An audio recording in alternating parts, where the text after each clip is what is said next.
Thank you. One moment.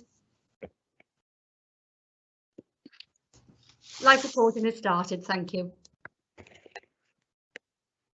Okay, thank you. Right, obviously I'll read out the list of sort of do's and don'ts really. So we've got the meeting started. We are a little bit late, but I'm sure you'll bear with us. So before the live meeting starts, make sure that your own camera and microphone are working properly, and remind members to activate their corporate backgrounds to avoid any distractions. I can't see anybody at the moment who isn't. Open the chat function. Turn off their microphones and cameras until they're invited to speak. Click on the raised hand in the chat box when they want to speak, and then I will invite you in strict order. And please also remember to put the hand down when you've asked your question. Only use the chat function to ask, to speak, or to vote, to make a declaration or raise a point of order. Please don't use this to message one another. Remember to turn off your microphone and camera to turn on your microphone and camera when it's your turn to speak, and turn them off when you are finished. So I'm now declaring the meeting of the City Council open. So this meeting is being conducted remotely in accordance with the Local Government and Elections Wales Act and the remote meetings protocol agreed by Cabinet, which were operated alongside the Council's standing orders to ensure that we continue to take democratic decisions in an open and transparent manner. I would remind members that this meeting is being live streamed to the public. Can I request that you all switch off your cameras and mute your microphones when you're not speaking, to ensure that there's no unnecessary background noise and to help with the audio and visual quality of the broadcast. The Council's standing orders and code of conduct will apply at all times during this virtual meeting, in the same way as ordinary meetings, and members, I'm sure, will conduct themselves accordingly. Can I also remind you again to ensure the chat function is switched on and to use that facility to indicate to me when they wish to speak on a particular item. Please don't speak until I invite you to do so, and remember to unmute your microphone and switch your camera on.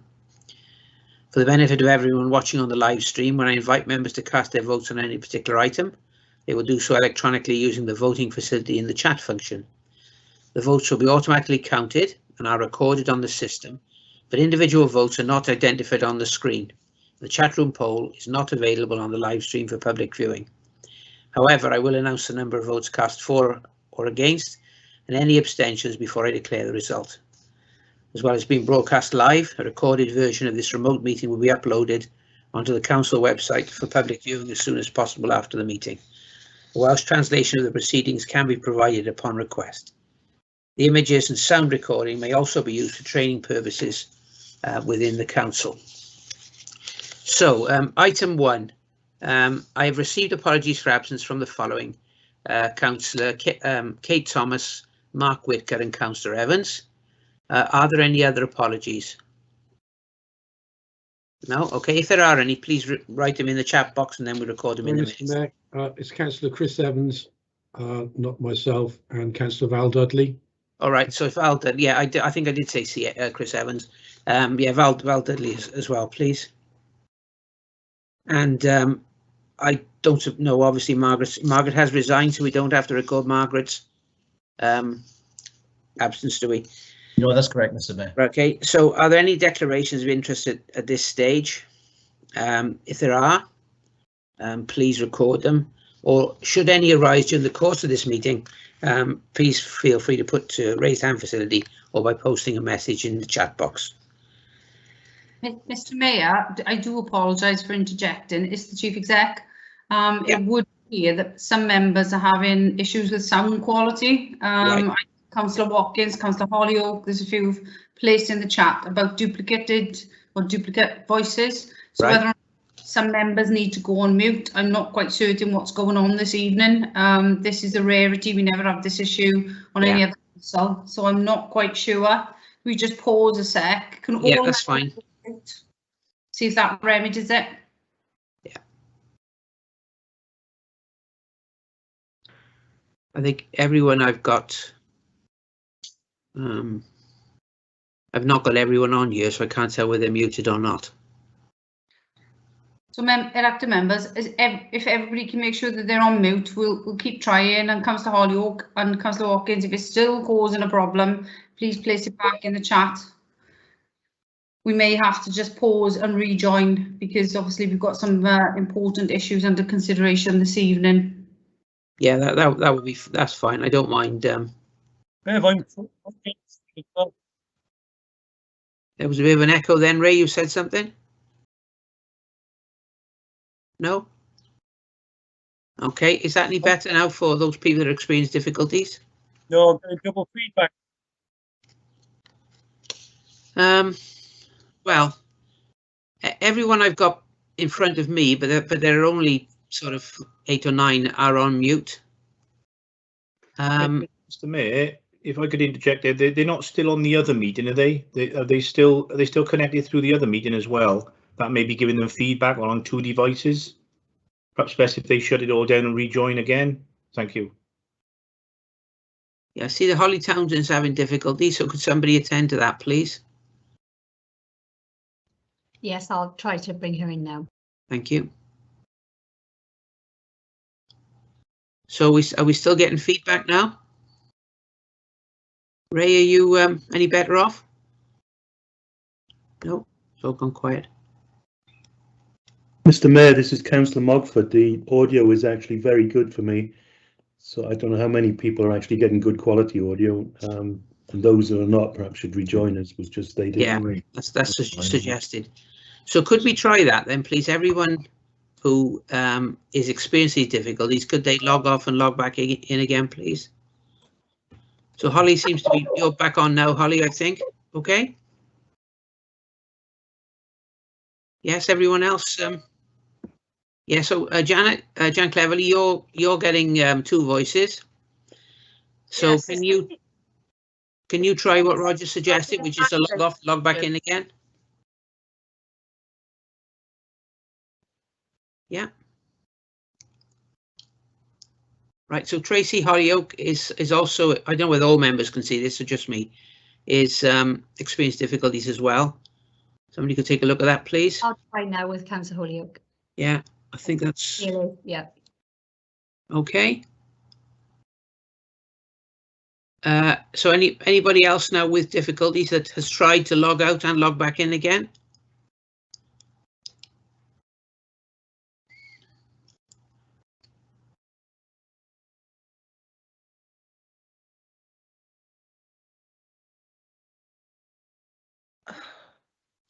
We've got you there, Dave. You're looking very front and center. I know I had to reboot completely. Right. Followed the instructions from Anne, rebooted, and everything's fine now. I can see everything and hear everyone. Right. Okay. And were you one of the ones that had like a double feedback? No, I couldn't get any picture initially, but okay. I followed the instructions from Anne, which I received today, and right. I'm now fine. Okay. Other people, any comments from people still experiencing difficulties? Mr. Mayor, I'm okay, thank you. Right, thanks, Tom. Mr. Mayor, this is Councillor Spencer. I just don't have any able to raise a hand. That's all. I can do everything else. Right. Well, if that doesn't, I know you're on to a bit later with the Legion, Mark. So if some, you know, if I should forget you for any reason, I'm sure I won't. But just speak up. Just to let you know, that the chat facility, when that's activated, you will be able to use the raised hand there in the chat facility. There's no chat facility on the live event, but when the Speak Now app goes on the side of your chat bar, that's when you'll be able to use it. Thank you, councillors. Okay, so is there anyone now who's not? I am still. Joan, yeah, you're not working properly? No, I am still having difficulty. Right. So what is that precise difficulty? Can you communicate that to Anne?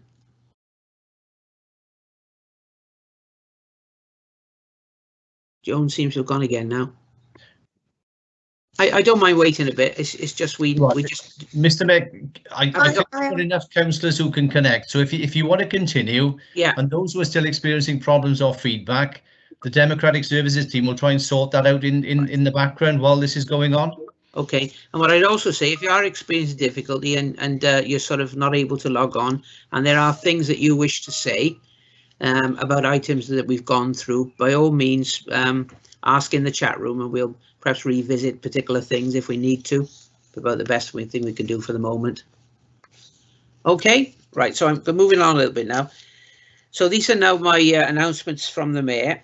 So I'd like, if we could just have a moment's silence to remember former councillor Peter McKim, of my ward actually, who was the councillor in 2004, until 2004. We were having a discussion earlier on. We think he must have gone in and about 1994.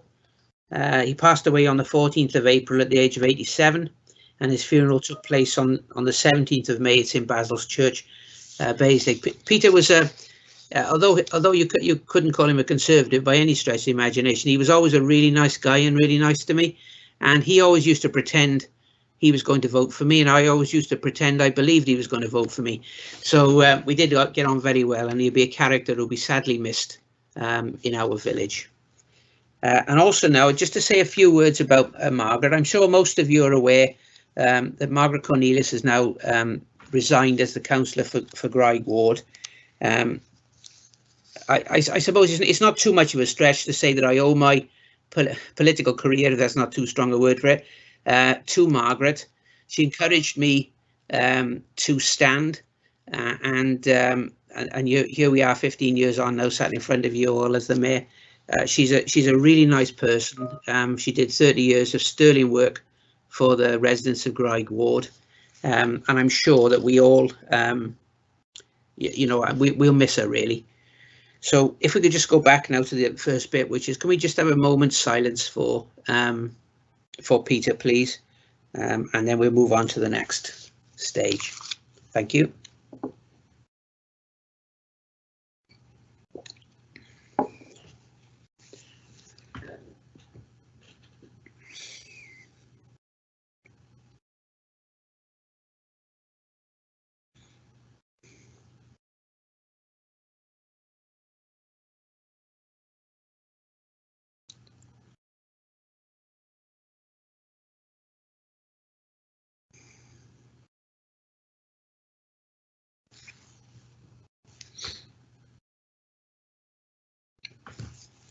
Okay, thank you very much.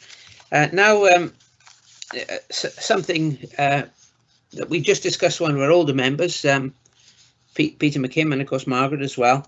But now from one of our younger members, Leader, perhaps you'd like to say a bit about Councillor Stephen Marshall.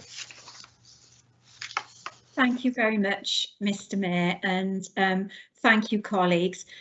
Colleagues, I'm really pleased that Mr. Mayor has given me the opportunity to speak this evening in his announcements, because I wanted to share with you all the tremendous achievement of our colleague, Councillor Stephen Marshall, who's been invited to become a member of the Order of St John. And I'm sure many of you will be aware of his volunteering experience. Very recently, I'm sure you'll be aware that Stephen's been supporting the vaccination programme. But this is a long-standing dedication to the Order, and I think the absolute highlight of Stephen's work with St John is the dedication to training the younger members and bringing them through as well.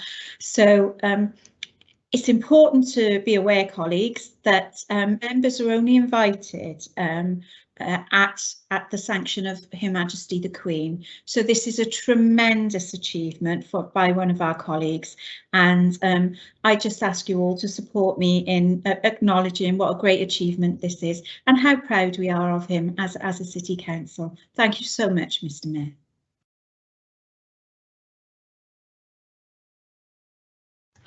Yeah, thank you, and Stephen. So my congratulations from the Mayor's office. It really is a wonderful achievement. You know, so important the work that people do as volunteers, and of course, in your own case, over a sustained period of time. You know, one of these people who sort of, jumped in and has jumped back out again. So congratulations once again. So we now move on to the minutes from the 27th of April, 2021, and for the 11th of May's Council AGM before us. Are there any points of accuracy? Any points? None. So I move the minutes as a true record. Is there a seconder?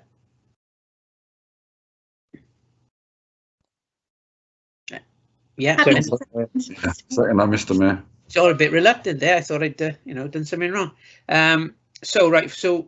Would all those in favour of these minutes please indicate clicking on the voting app in the chat box? Have we got that yet, Anne? That will be coming along shortly. Thank you very much.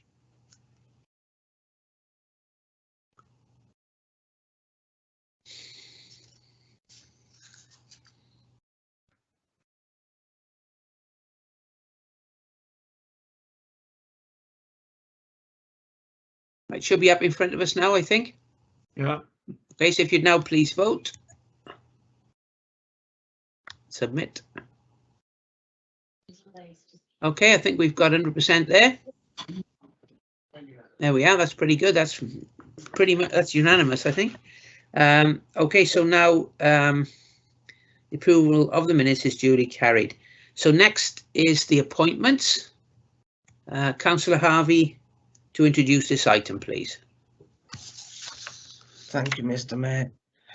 The appointments for this month are in the business pack. In addition to what's in there, Charles Williams Trust, the councillor to go on to that is Councillor Gail Giles. And in line with the standing orders, can I request dispensation for Councillor Val Dudley, please, for ill health? Yeah, fine. Thanks, Councillor Harvey. Right, so we'll. So now all councillors please cast their vote by clicking on the appropriate box in the chat. Excuse me, Mr. Mayor. Sorry, David. It's got to be seconded, Mr. Yeah, Mayor. I'm very sorry. I moved on. That's there. okay. Sorry, I understand Councillor Fowler there is to second this. Yes, Mr. Mayor, I formally second. Yeah, thank you very much. So will you now cast your vote, please, by clicking in on the appropriate box in the chat function. I'll give you a short time now to cast their votes. Cast your vote before confirming the outcome. Okay. I think we've got 100% there as well. Okay, thank you very much. So now I am pleased to welcome Superintendent Mike Richards to the meeting. And may I also remind members, if they wish to put any questions to Superintendent Richards after his presentation, then please use the raised hand facility in the chat box, and I will invite you to speak in the appropriate order. Okay, thank you. Superintendent Richards? The leader, which is, no, that's right, Superintendent Richards next, sorry. Yeah. Good evening, Mr. Mayor. Good evening, everybody. I'm sat in your members' room. Before I start, can you just confirm that you can hear me okay? I can. Other members? Yes. Yeah. Everyone okay? Okay. Yes, yeah. Thank you. Yes, thank you. Yes. Okay, thank you, everybody. Just a few updates and observations from me before I open the floor to your questions. I wasn't at the April meeting. The last meeting that I attended was the 3rd of March. So I just wanted to cover, first of all, the demand on us as a service. We are seeing a return to normality, which is good news, I think, for all of us. But that does have implications on the service that we're able to deliver.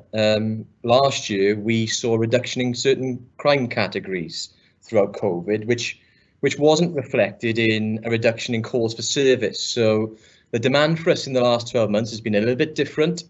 It hasn't been less busy for us. We've had a COVID demand to keep on top of, but since I last spoke to you in March, we are now seeing the return of crime as it was prior to the COVID lockdowns in March last year. You will see yourselves increase in traffic on the road networks.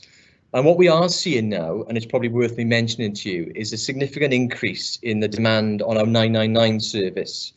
So the volume of 999s that are coming into our control room at the moment are similar to what we would experience at very busy times of the year. So New Year's Eve, Christmas, bonfire night. And that sometimes can have implications on our 101 service. I'm not seeing any significant delays in that 101 service, but I have been coming to this meeting now for the last 5 or 6 years. That is often a topic. I think what we are asking people, and I would, please relay this to your constituents in your surgeries, that please only ring us if it's absolutely necessary, or certainly the 999 service, and consider other ways of reporting. So a lot of reporting can now take place on our website. But that said, I was out on patrol with our officers across Newport last Monday, and I'm pretty confident that we're able to keep on top of some of this increase in demand, certainly in the last few months. In terms of our resources, we have seen low levels of sickness throughout the COVID pandemic, and throughout the last 12 months, we have committed to recruiting and training new officers in line with national targets, so the National Uplift Programme of 20,000 additional police officers. And I'm pleased to say that every 3 months, this year and next year, we will see new recruits joining Gwent Police. So newly trained officers arriving in your communities every 3 months. As I said, they will be inexperienced. They sometimes will make mistakes. So please bear with us, but there is a heavy influx of new police officers arriving very soon, supported by significant growth in our community support officers and our voluntary special constabulary. So some good news there in terms of resources to keep up with the change in demand that we're seeing. Just some highlights in the last few months. We will continue to target our stop and search activity in areas that require it the most. Two highlights for you. Only a few months ago, one stop search resulted in a significant cash seizure of £182,000 off one person in Newport. Another, a vehicle stop, resulted in 1.2 kilograms of cocaine seized with a street value of £100,000. So evidence, I think, that we are targeting that important power in the right areas across the city. April saw the launch of Operation Utah, a proactive roads policing operation. A lot of the feedback I have of you is around the manner of driving, HGVs in carrying unsafe loads. And I'm pleased to say that operation saw 88 vehicles being stopped and 41 drivers reported for numerous offences, and between 5 and 10 vehicles seized and taken off our roads. Another highlight for us, you may have seen in the press and in our social media, an investment in certain crime prevention programs. So very recently we have launched a We Don't Buy Crime team, which are dedicated to targeting burglary, second-hand stolen goods markets, using covert tactics that we have in a more creative way. And we've seen some really positive results of that team. We've seen criminals locked up, charged and convicted for vehicle crime and stealing push bikes from the city centre. And supposed to finish my update before I hand over to you for questions, a real positive in the last few months in terms of a bid that Gwent Police and the local authority made to the Home Office for the Safer Streets funding that was available to all forces. And I was very pleased that Gwent Police received £400,000 worth of funding for PIL in Newport. That funding will be used to install 15 new street lighting posts, increase the provision of CCTV, so an additional 8 fixed CCTV cameras in PIL, 2 redeployable cameras, and a number of target hardening interventions, so ring camera doorbells, burglary packs that will be given out to the community of PIL. So I finish on a high, and I'd like to take this opportunity to thank the local authority for their support with that bid. A hell of a lot of work went into that. Months and months of gathering data from police and local authority, and a fantastic result. I think there are only 4 or 5 forces in England and Wales that saw a larger amount of money awarded. So that is good news for the residents of PIL. I will bring my update to a close there, because I haven't been with you for a number of months and I'm sure there'll be many questions for me. I can't see the chat bar on this screen, so Mr. Mayor, I'll hand over to you, and happy to take any questions now.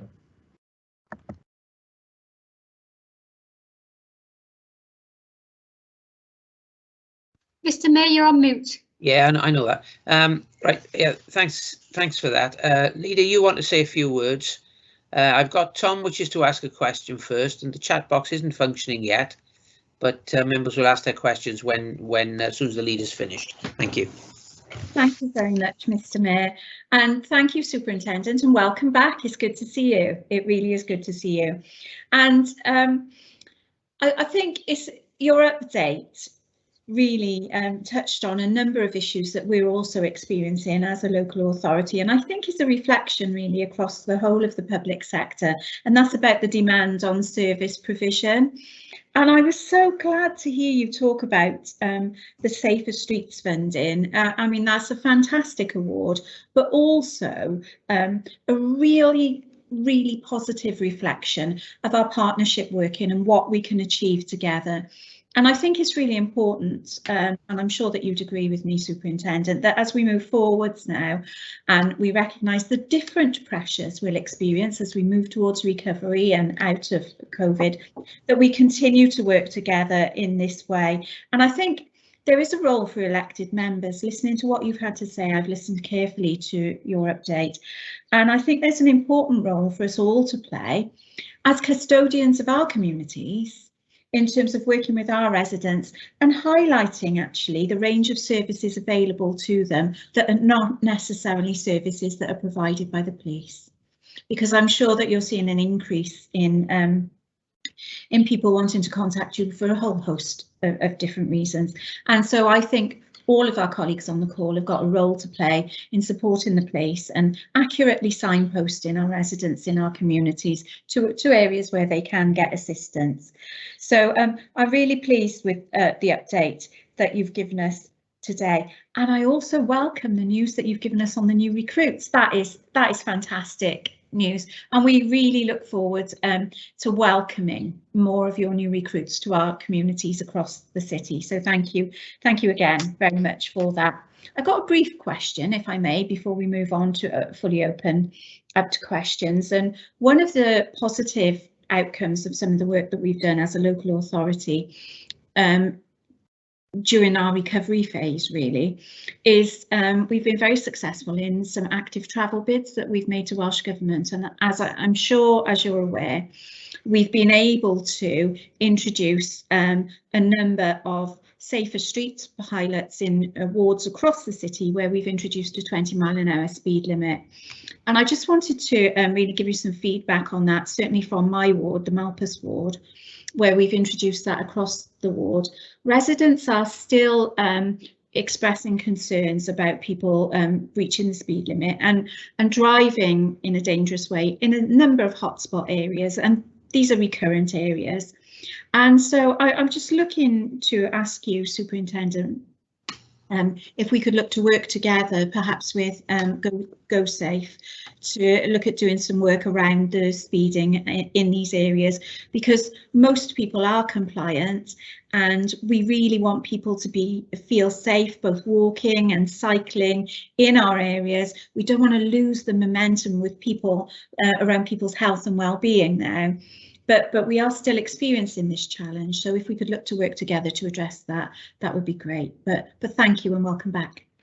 Yeah, thanks, Leader. It's really good to be back, and you're right to raise the partnership work around the Safer Streets bid. Please don't underestimate the hard work that went into that bid from both the police and the local authority.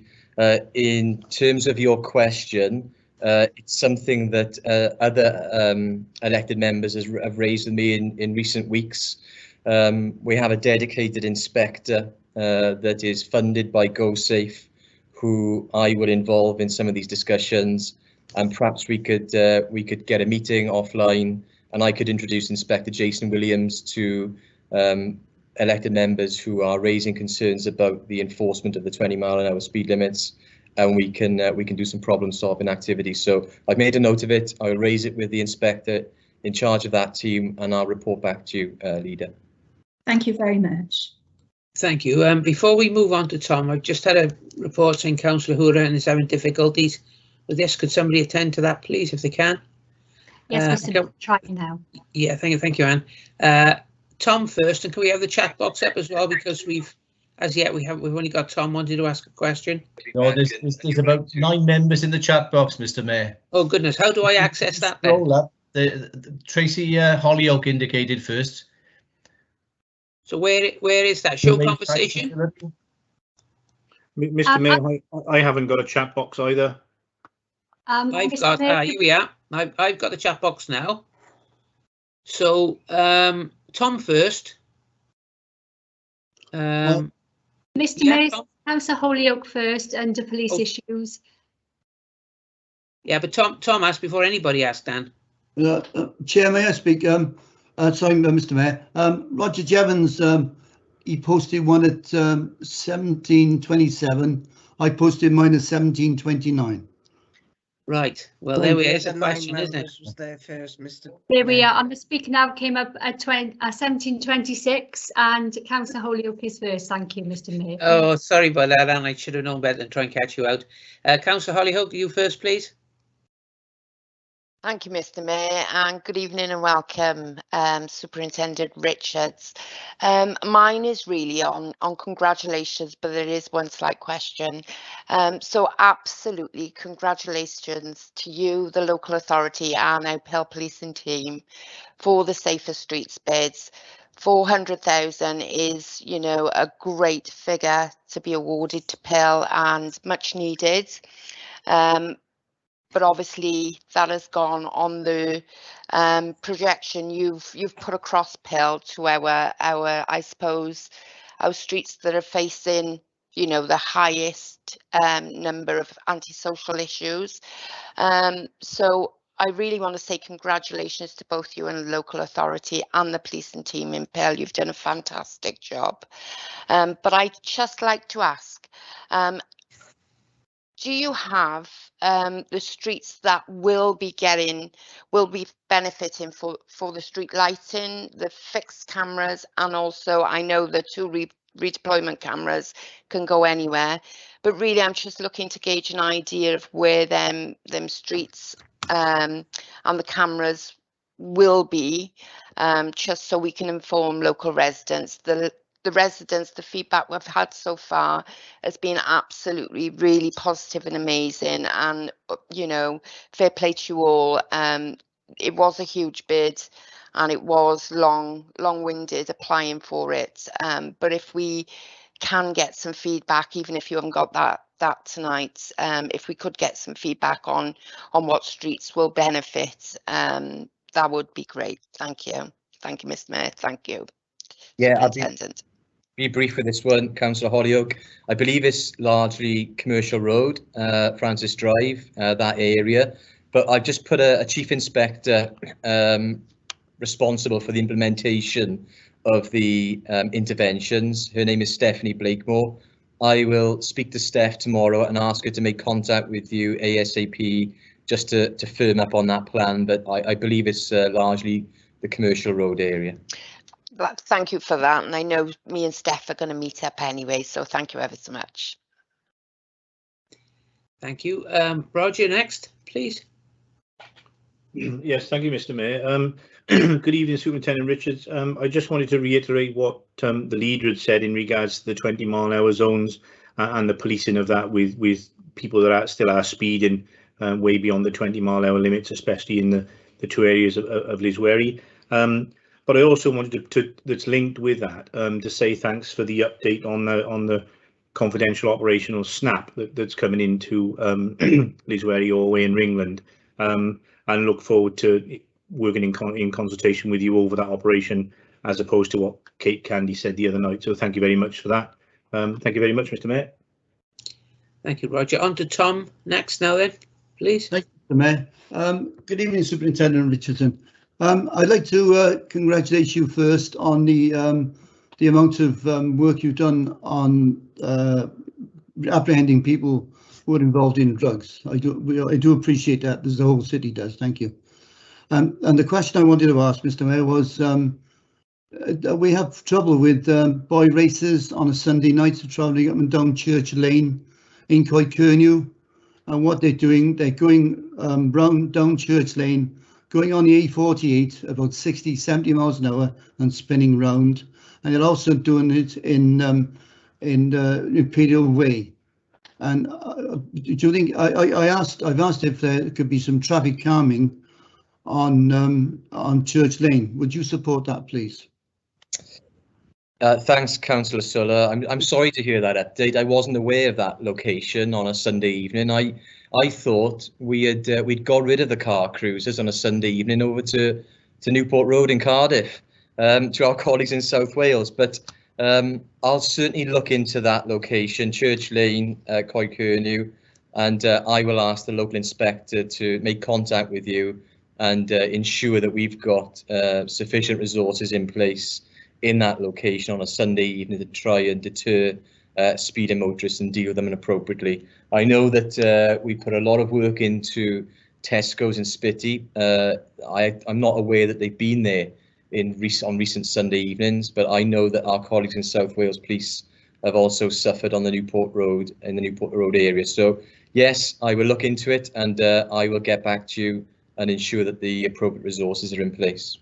Thank you. Just one more thing, please, Mr. Mayor. Okay, yeah.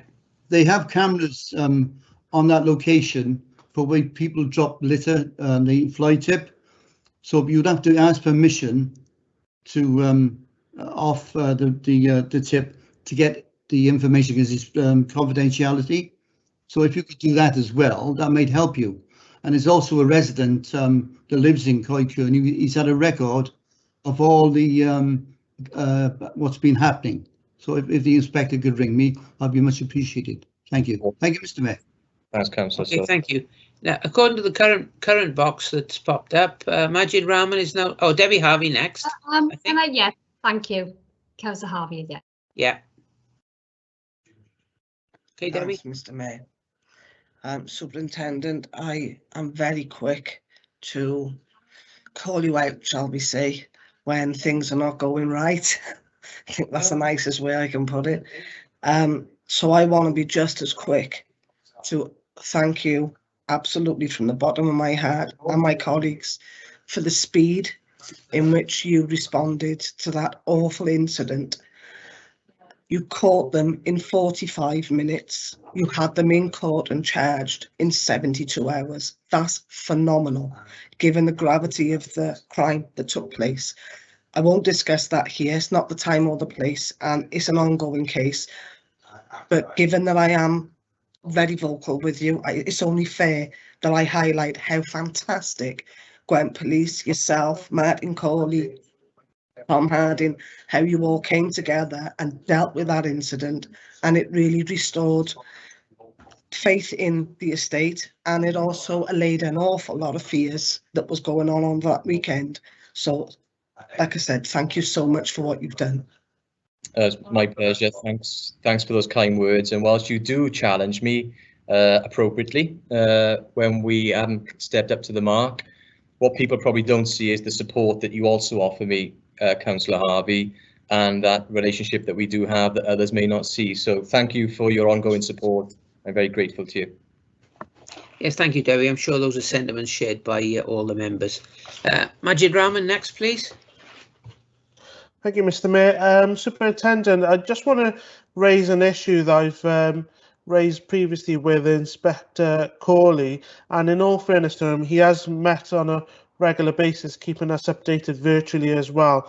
And we met him recently. We did, through yourself as well as Inspector Corley, we did arrange a street surgery for the Brindleman Road area. And a number of residents have been suffering with an issue caused by one individual over a space of 3 to 4 years. Now, I'm not going to name the name of this individual, but the issue that's arising is that a lot of the residents are saying they're ringing through to 101 after the fact or after the event has happened, even because they're not an emergency, or when they witness criminality happening. In this instance, is drug dealing. I believe I have an email from a resident. I'm happy to forward it to yourself and Inspector Corley. I've only just received it today, but there was an incident over the weekend involving a vehicle that has been seen by other residents drug dealing in the area about 2 years ago. So it's evident that this vehicle is still being used for drug dealing. Brynderwen Road area, as well as the sort of Christchurch Road area towards the top of the hill, is becoming a major issue. It borders St Julian's and also, I believe, borders Beechwood as well. I would like to encourage you, Superintendent, to speak with Inspector Corley and the team at Maindy Police Station to get an idea of what's happening there, because the drug dealing is getting worse there, and it's affecting the residents who don't believe that any action is being taken by the police, regardless of them ringing 101 or contacting through Facebook Messenger and the Twitter accounts, which has been already suggested by the local PCSO team and by yourself today. I just dread to see them lose faith in our police service. So I just want to encourage you, Superintendent, if you can look into this area, this case, and as I say, I will email you the email that I had today from a resident as well. Thank you. Yeah, thanks for raising that. And yeah, by all means, forward me the email from the resident and the individual that has been causing these issues over the last 3 to 4 years, and I will ask Inspector Corley to make contact and make sure our response is what it should be in that area. Thank you, Councillor Rahman. Councillor Forsey. Thank you very much. There's been an increase in cycling during the pandemic, and whilst this is great, I've been looking back over at some of the headlines about incidents that have occurred in the past year or so that obviously you'll be aware of, but in May of this year, a cyclist on the Queensway was hospitalised. In March of this year, a cyclist on Clean Road was killed. October, a cyclist, a young cyclist was killed on the SDR. Going back a little bit further, 3 cyclists seriously injured. Operation Close Pass is an initiative being rolled out by some police forces in the UK to try to reduce the number of accidents caused by drivers not giving cyclists enough room on the road. When are we going to have Operation Close Pass in Newport, please? Really important question, and one that is close to my heart. Is a very keen road cyclist myself, who was also hospitalised in April following an accident in Newport area. It is something that we are looking into. It is something that I hope to implement in Newport imminently, and I will contact you offline with some timescales, but it's something that I've seen other forces implement, and I just need to double check on some of the timeframes for implementation in Gwent, but absolutely it's in our plan to implement here. Thank you. Thank you. Thank you, Councillor Forsey. Thank you. Malcolm Linton now, please. Thank you, Mr. Mayor. Good afternoon, Superintendent. Welcome back. We happen to have in England now the return of the local arsonist. We've had the rear of the shops burnt, and last night or yesterday, your officers and fire crew attended the Friendship pub, which is boarded up. This is a common occurrence in the area, and I'm just wondering what you're doing to proactively prevent this. Looking at CCTV cameras or anything to try and catch whoever's doing this. Okay, yeah, thanks for raising it. I haven't had a briefing on the fire from last night, but I'll certainly meet with Inspector Corley and ask him to make contact with you and share his plans for some early intervention and prevention opportunities with the youngsters who may be responsible for those fires. So I'll take it as an action, Councillor Linton, for the local inspector to make contact with you. Okay, lovely. Thank you very much. Thank you very much, Malcolm. Councillor Ibrahim Hyatt next, please. Thank you very much, Mayor, and I would like to thank the Superintendent and the Leader of the Council and the Cabinet for getting this wonderful amount of 400,000 much needed in the community, much needed in the area for the cameras and the other interventions. Myself and Tracy hope to see this amount spent with resident and service providers' input, because it's such a significant amount. And I think Stephanie, if she could meet with us and arrange a meeting with the community to see how we're going to go forward with this, so they can have everything at first hand and see the amount of work that's being done in our communities, not just in my community, but in the whole of the city, how much hard work and tireless dedication that the leader and the cabinet has given. Thank you.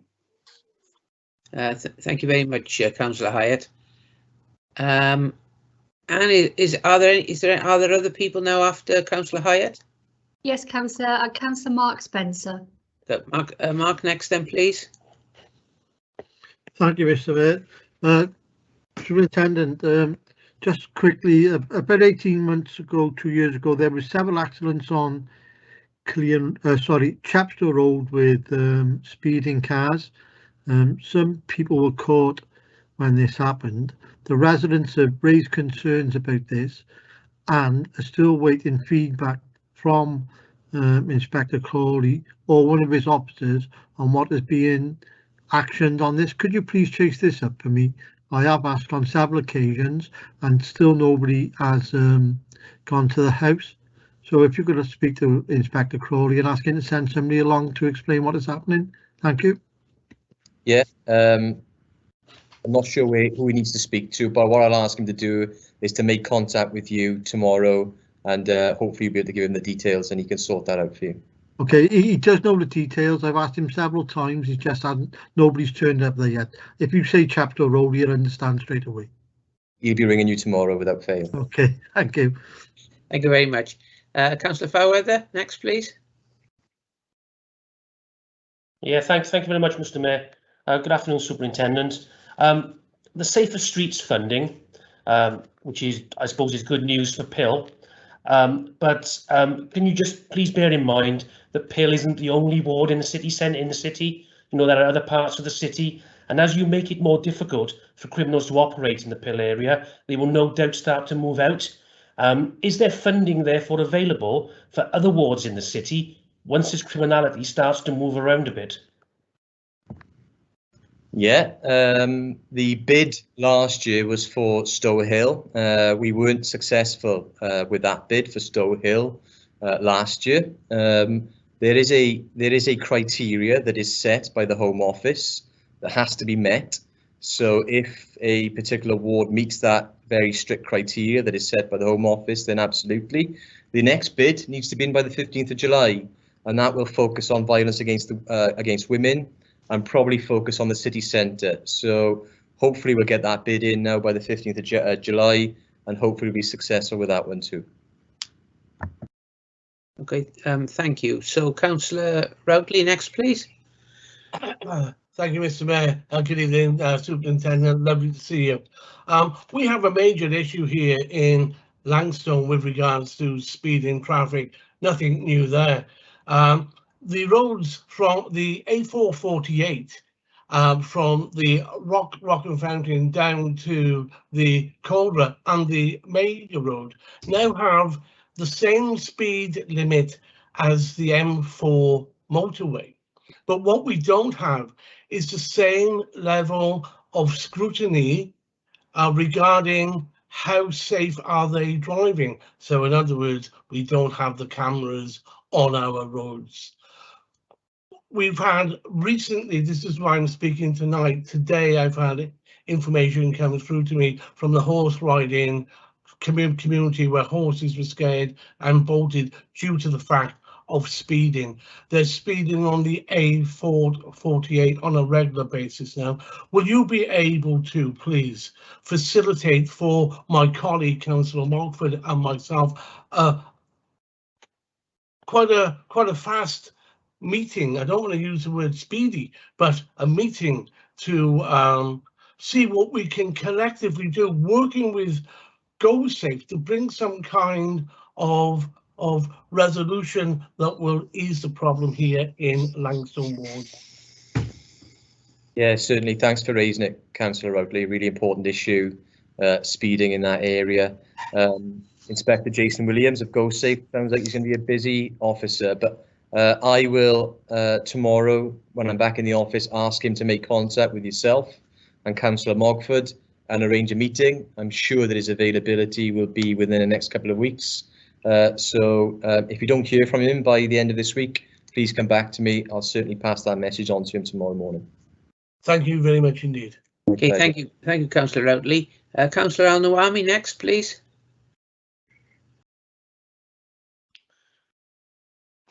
Yeah, thank you, Mr.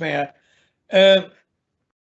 Superintendent Richards, can I just express my thanks to you for having the meeting on the stop and search powers. I think that was a very useful meeting. We both learned a lot from it, I think, and it allayed some of my fears following 2 bad reports that appeared in the press last autumn. I would be interested in further information. Perhaps if you do have it since that meeting, any information would be useful to see how things are going.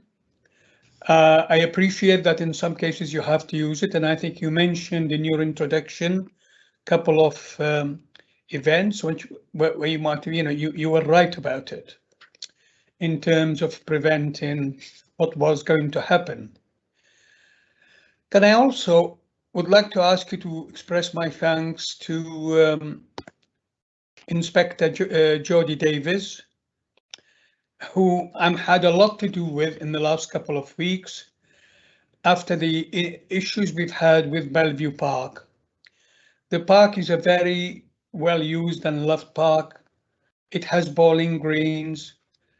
It is overlooked by residents in Friars Road, and we have had a lot of antisocial behavior in there, and actually vandalizing of the bowling greens, which, as we all know, are a very important facility for people in the park. But just to tell you that I am pleased so far with the action that's been taken, and I hope it will continue with that. But I've heard it from the residents of Friars Road, and they are really quite pleased to see the difference that the last couple of weeks has made in terms of patrolling the area, in terms of sort of talking to the youngsters. And I think that's important because, they are also a little bit bored really, and I think we ought to look at some of their needs as well. Of course, it's not right that they should be, getting unauthorized access, jumping over the fences and playing football on the green, picnicking on the green, having a drink on the green, and cycling on the green. But I wanted to just express my thanks to you all on that. Thanks, Councillor. In relation to the first issue you raised, yes, more than happy to meet with you again to discuss stop and search and some of the race disproportionality rates that we see across the force. I do have refreshed data that I can give you, so that's not a problem. And thank you for your feedback around Inspector Jodie Davis and the issues in Bellevue Park.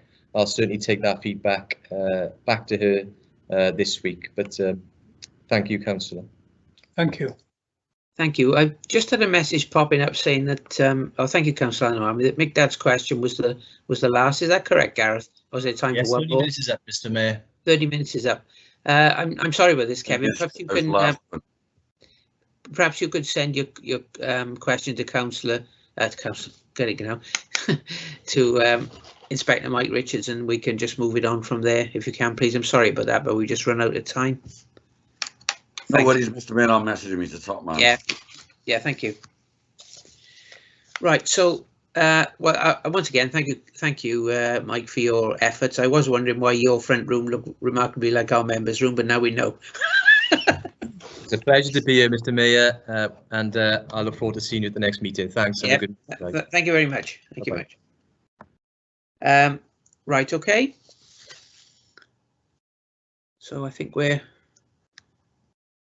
moving on now to the next item.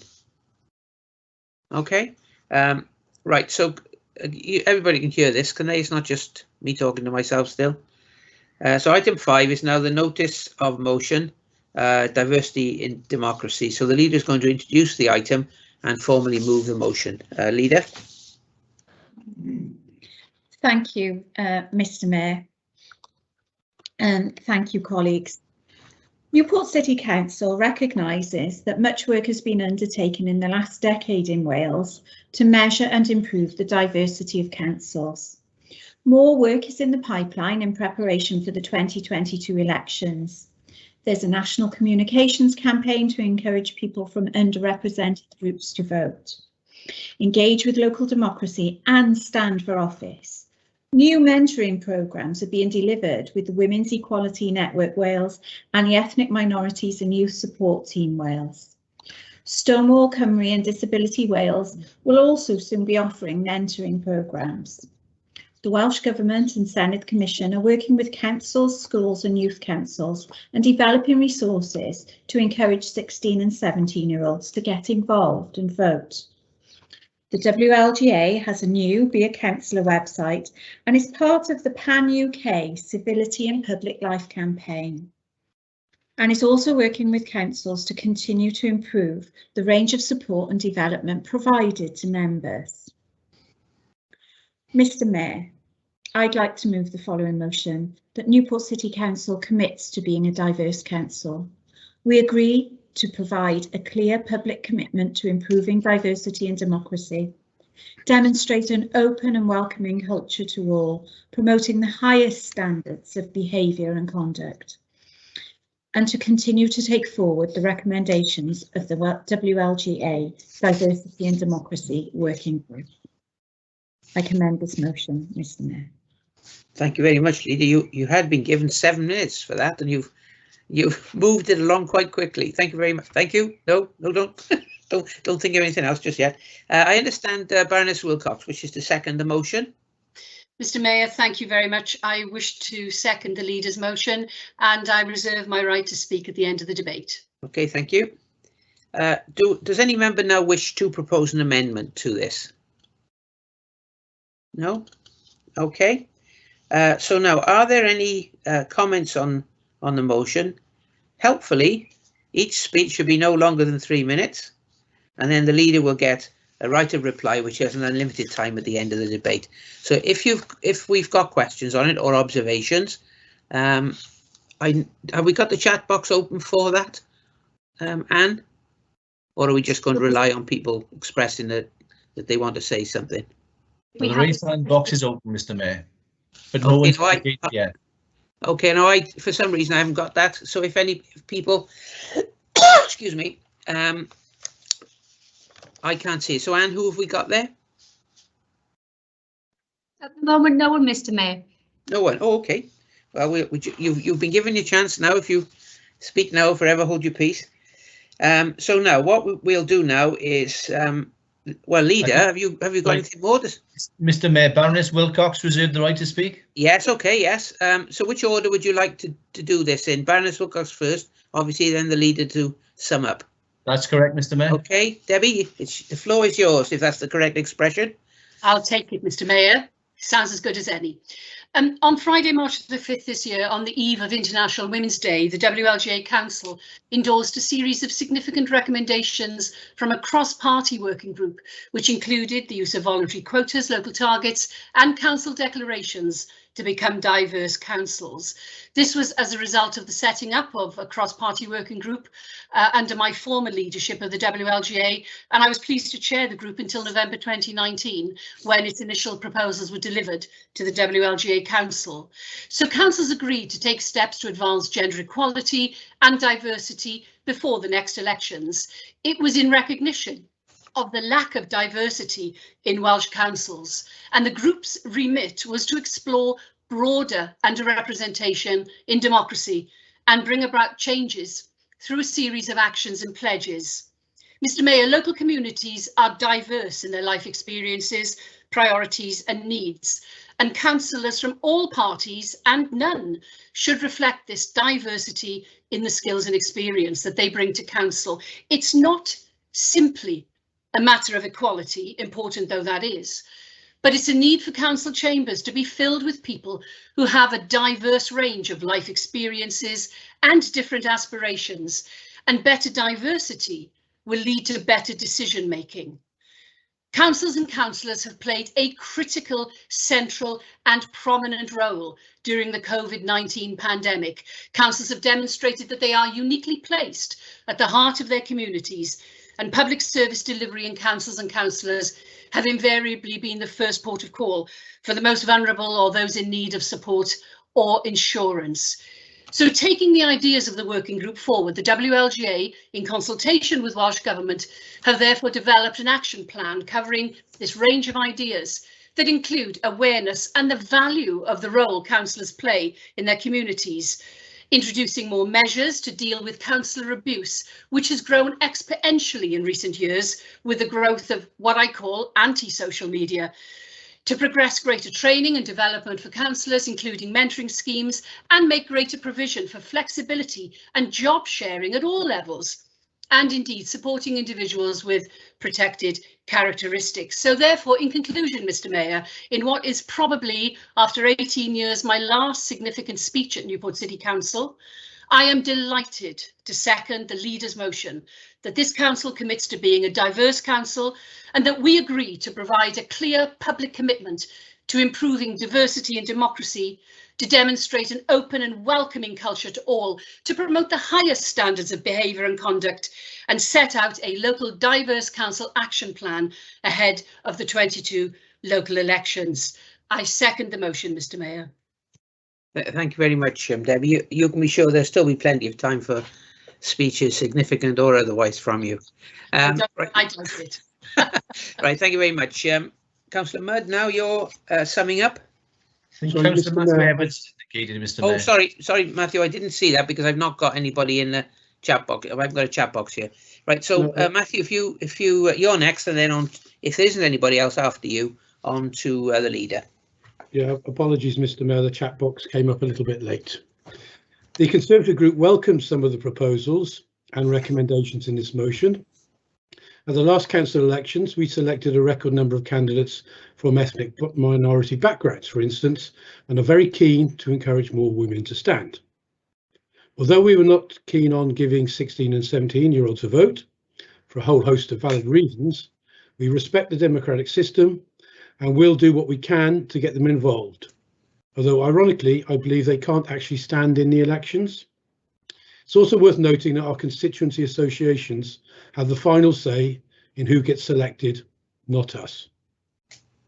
We fully support an opening and welcoming culture to all, and of course promoting high standards of behaviour and conduct. But unlike the Labour Party, our candidates are selected on merit first, regardless of whether they're male, female, gay or straight, black or white, and whoever stands has to ensure they represent their communities, all of their communities, to the best of their abilities, and ultimately the electorate will decide if that's the case or not. We will not give a blank check to any future recommendations of the WLGA, Diversity and Democracy Working Group, because we simply don't know what they will be, and it would be foolish to do so. I appreciate Baroness Wilcox, who previously chaired the group, supports gender quotas, for instance, and targeted all women reserved seats for by-elections, but we do not, and on this basis, we will be abstaining. Thank you, Mr. Mayor. Yeah, thank you, Matthew. Leader, for some reason it says 7 minutes, use the clock on this one rather than unlimited. So if you'd now like to sum up, please. Thank you. Thank you. Thank you very much for that, Mr. Mayor. And firstly, can I really pay tribute to my friend and colleague, Baroness Wilcox, for seconding the motion, for her support for the motion, but also, I have to say, for the work that she's done on this in terms of her leadership role within the Welsh Local Government Association. I am so very proud of the work that Baroness Wilcox has done on this. Now, turning to the work of the WLGA, I think it's really important to mention, Mr. Mayor, that when this was presented to the WLGA full council meeting, and I should really emphasise that full council is mixed in terms of its political makeup. So we've got leaders of Conservative-led authorities, there are leaders of Plaid Cymru-led authorities, independent local authority leaders, and also Labour Party leaders. There was a great deal of discussion of this at WLGA Council, and all parties voted unanimously to support the report. I'll just emphasise that, all parties. There was cross-political party support for this motion and for the report at the WLGA. And this is because this issue is so important in terms of moving democracy forward in the 21st century. And it's absolutely essential, Mr. Mayor, that we become more reflective of the communities that we serve. Absolutely essential. And I feel passionately about this in Newport, where we are the home of democracy. People died here in Newport in order to win the vote for us.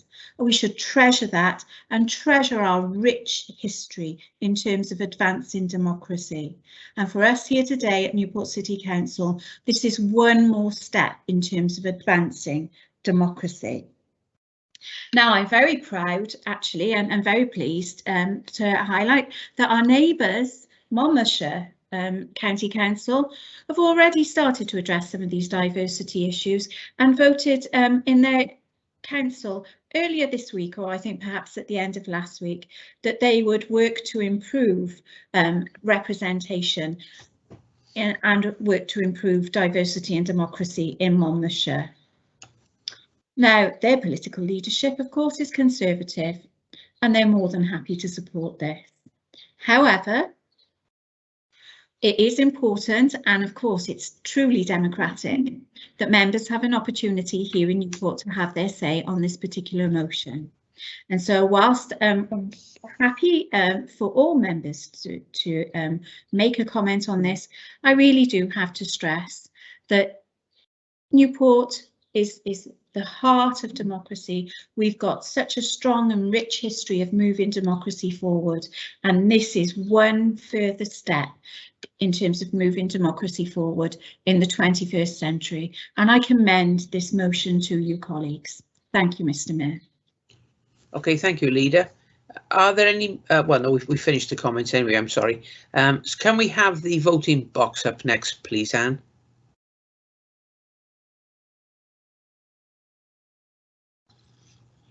Okay, we're all okay, Anne? Yeah? Yeah, the voting box is in front of me. Has everybody got them? Got one?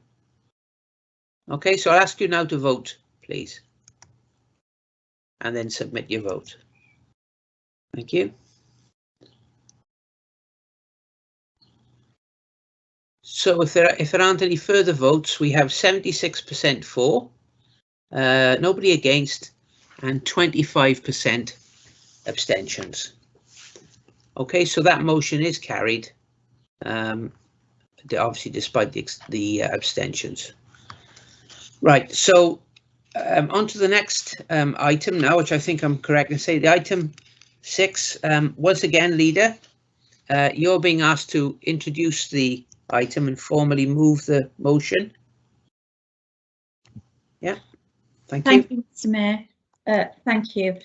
And I'm very proud to move this motion this evening, Mr. Mayor. Mr. Mayor, the Royal British Legion was formed in May 1921 by the merger of 4 veterans associations of the First World War. Its purpose was to provide help to veterans and their families who were in help of need, campaign for improved conditions, and to champion remembrance. In 1921, the British Legion founder and president Earl Haig announced that Armistice Day on the 11th of November would be known henceforth as Remembrance Day, and that it would be a poppy day to raise funds for veterans' relief. Over 6 million men had served on the front line during the war, and of those who came back, 1.75 million had suffered some kind of disability, and half of these were permanently disabled. We also need to remember the emotional and financial impact that this had on those who had been left behind. Wives and children, widows and orphans, as well as the parents who had lost sons. Out of this concern, the Legion was established, and they've been helping the armed forces community and their families ever since. The Legion provide lifelong support to serving members of the Royal Navy, British Army, Royal Air Force, veterans and their families. Their wide-ranging activities include support through death and emergency situations, employment and dementia care, and supporting places with remembrance parades and services. This is a particular importance to me, Mr. Mayor, because I'd just like to share my own experience in relation to this, because my own family were affected by this. And my great-grandmother, Lily, was widowed in the war. She lived here in Witham Street in Newport, and she was left with 4 small children. I think the work that and the support that she received during this from the Royal British Legion was outstanding. And in Newport, we're very fortunate that we have 4 branches of the Royal British Legion. We've got the Newport Men's branch, the Newport Women's branch, the Rogerstone branch and the Killian branch. The difference that the Royal British Legion makes to people's lives cannot be underestimated. And as they mark their 100th year in May, I believe that it's important for Newport to formally recognise the contribution of that this organisation has made to the people of Newport. Granting them honorary freedom of the city feels like an appropriate honour, and therefore on behalf of the people of the city of Newport and elected members of this council, I am privileged to formally request that in this centenary year that we grant the Royal British Legion honorary freedom of the city. If this request is granted, a more formal presentation ceremony will be held later in the year, and we can hopefully hold an event which will enable us to fully celebrate the work of this incredible organisation and fully recognise the honour that we've bestowed on them, Mr. Mayor.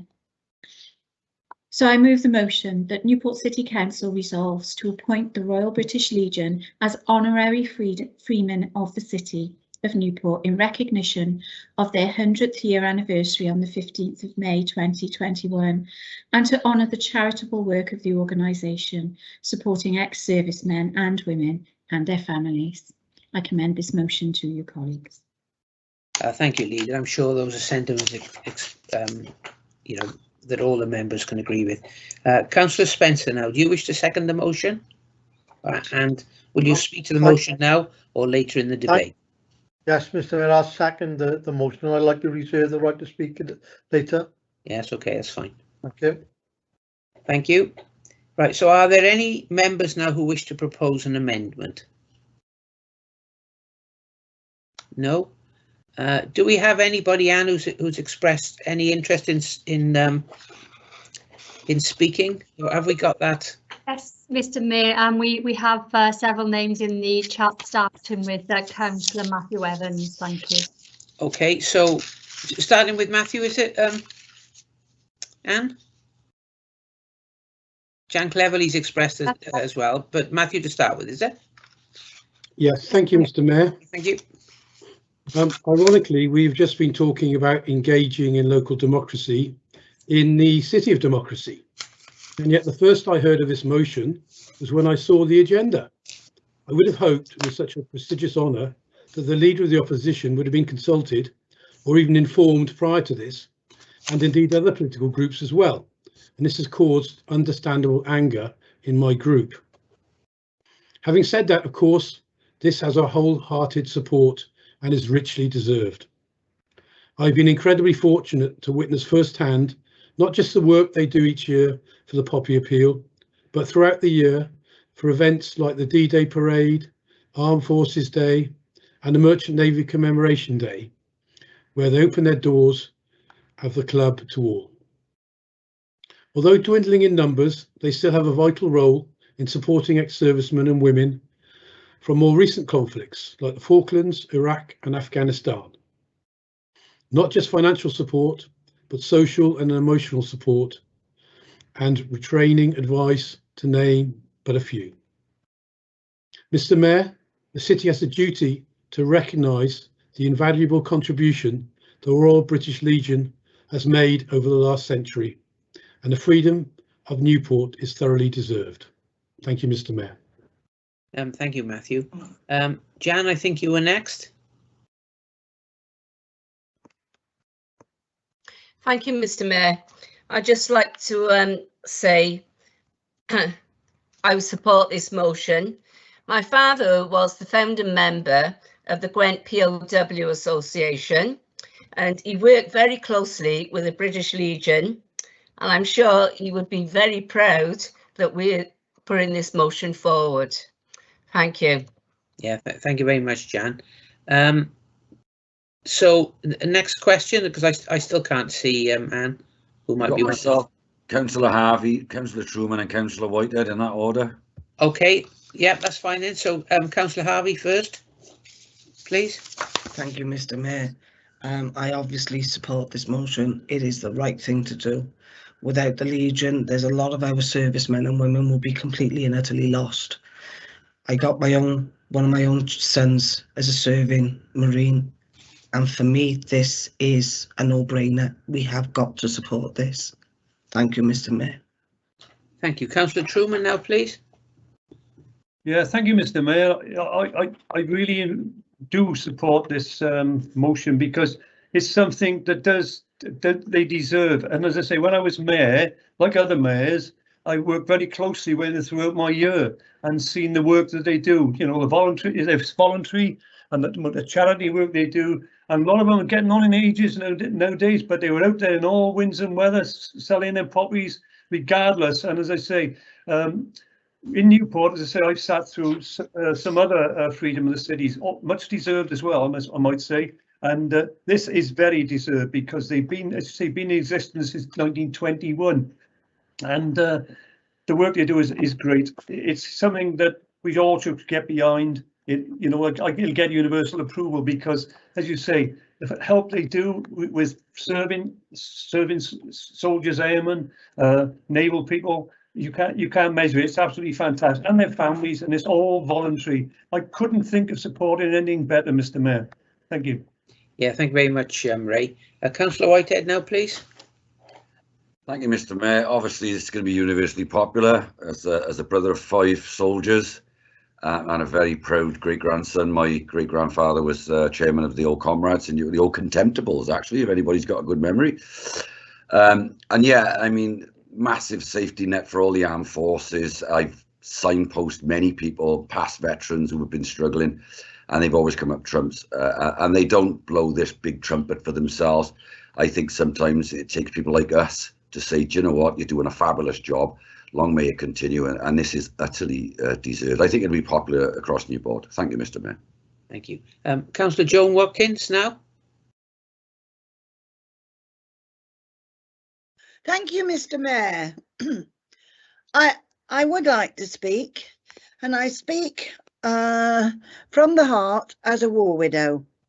The Royal British Legion were very helpful to me when I lost my husband at the age of 39, leaving me with 2 children. He was a serving member of the Royal Navy and an engineer. I also subsequently worked with the Royal British Legion as a caseworker, so I'm extremely familiar with the work that they do, and it is highly commendable. I would just add one caveat. It was extremely disappointing to me when they decided to move away from local officers and put everything into a central location in London. That, I think, was not what I would have preferred to have seen. And I haven't worked with them in recent times, but I am still aware that much of what they do is highly commendable. And on that basis, I'm happy to support this motion. Thank you, Mr. Mayor. Thank you, Councillor Watkins. Are there anybody else who wishes to speak? Councillor Jason Hughes, Mr. Mayor. Yeah, okay, Jason, you'll go next. Thank you, Thank you, Mr. Mayor. Just to say as well, I come from a long serving family. My father was in the Air Force for 25 years, and I really appreciate the British Legion being given the Freedom of the City, and also acknowledge the incredible work that the British Legion branch does in Caerleon as well, who support the British Legion obviously throughout the city.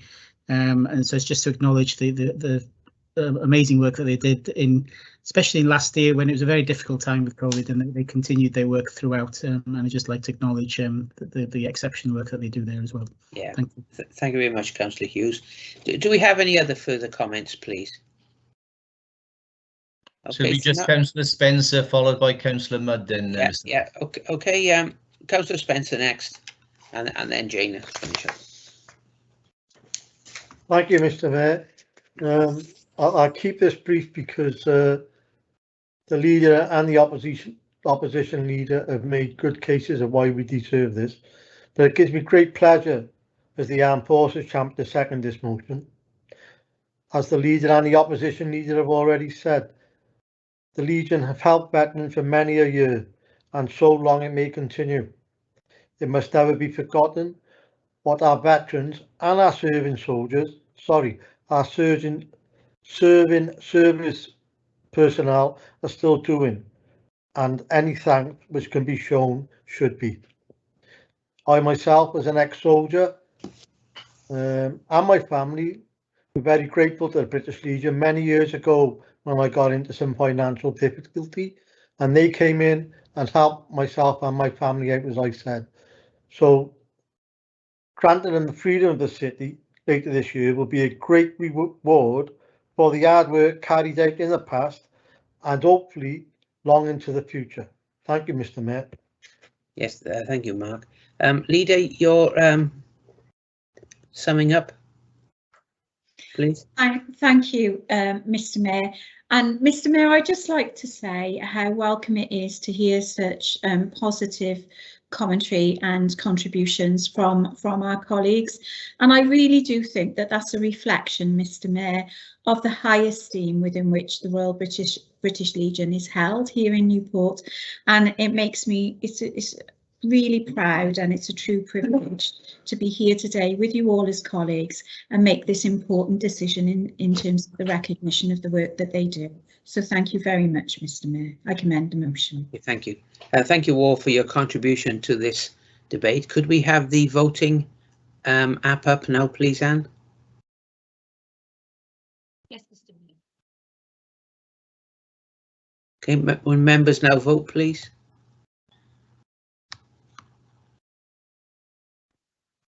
Mr. Mayor, I haven't got a voting box, but we'll happily vote in favour for this. Yeah, that's fine. Okay, thank you, Roger. It will be coming up shortly. Yeah, we've got 100% vote, which isn't a surprise, of course. I think it's important to say that, you know, although it's a cliche, it shows us that freedom isn't free, and the British Legion provides that link between the generations. I'm quite fascinated how even younger people now are interested in the work of the Legion. Thank you. So that's 100%. So I think we can say that's carried. So next is item 7, which is the management structure report.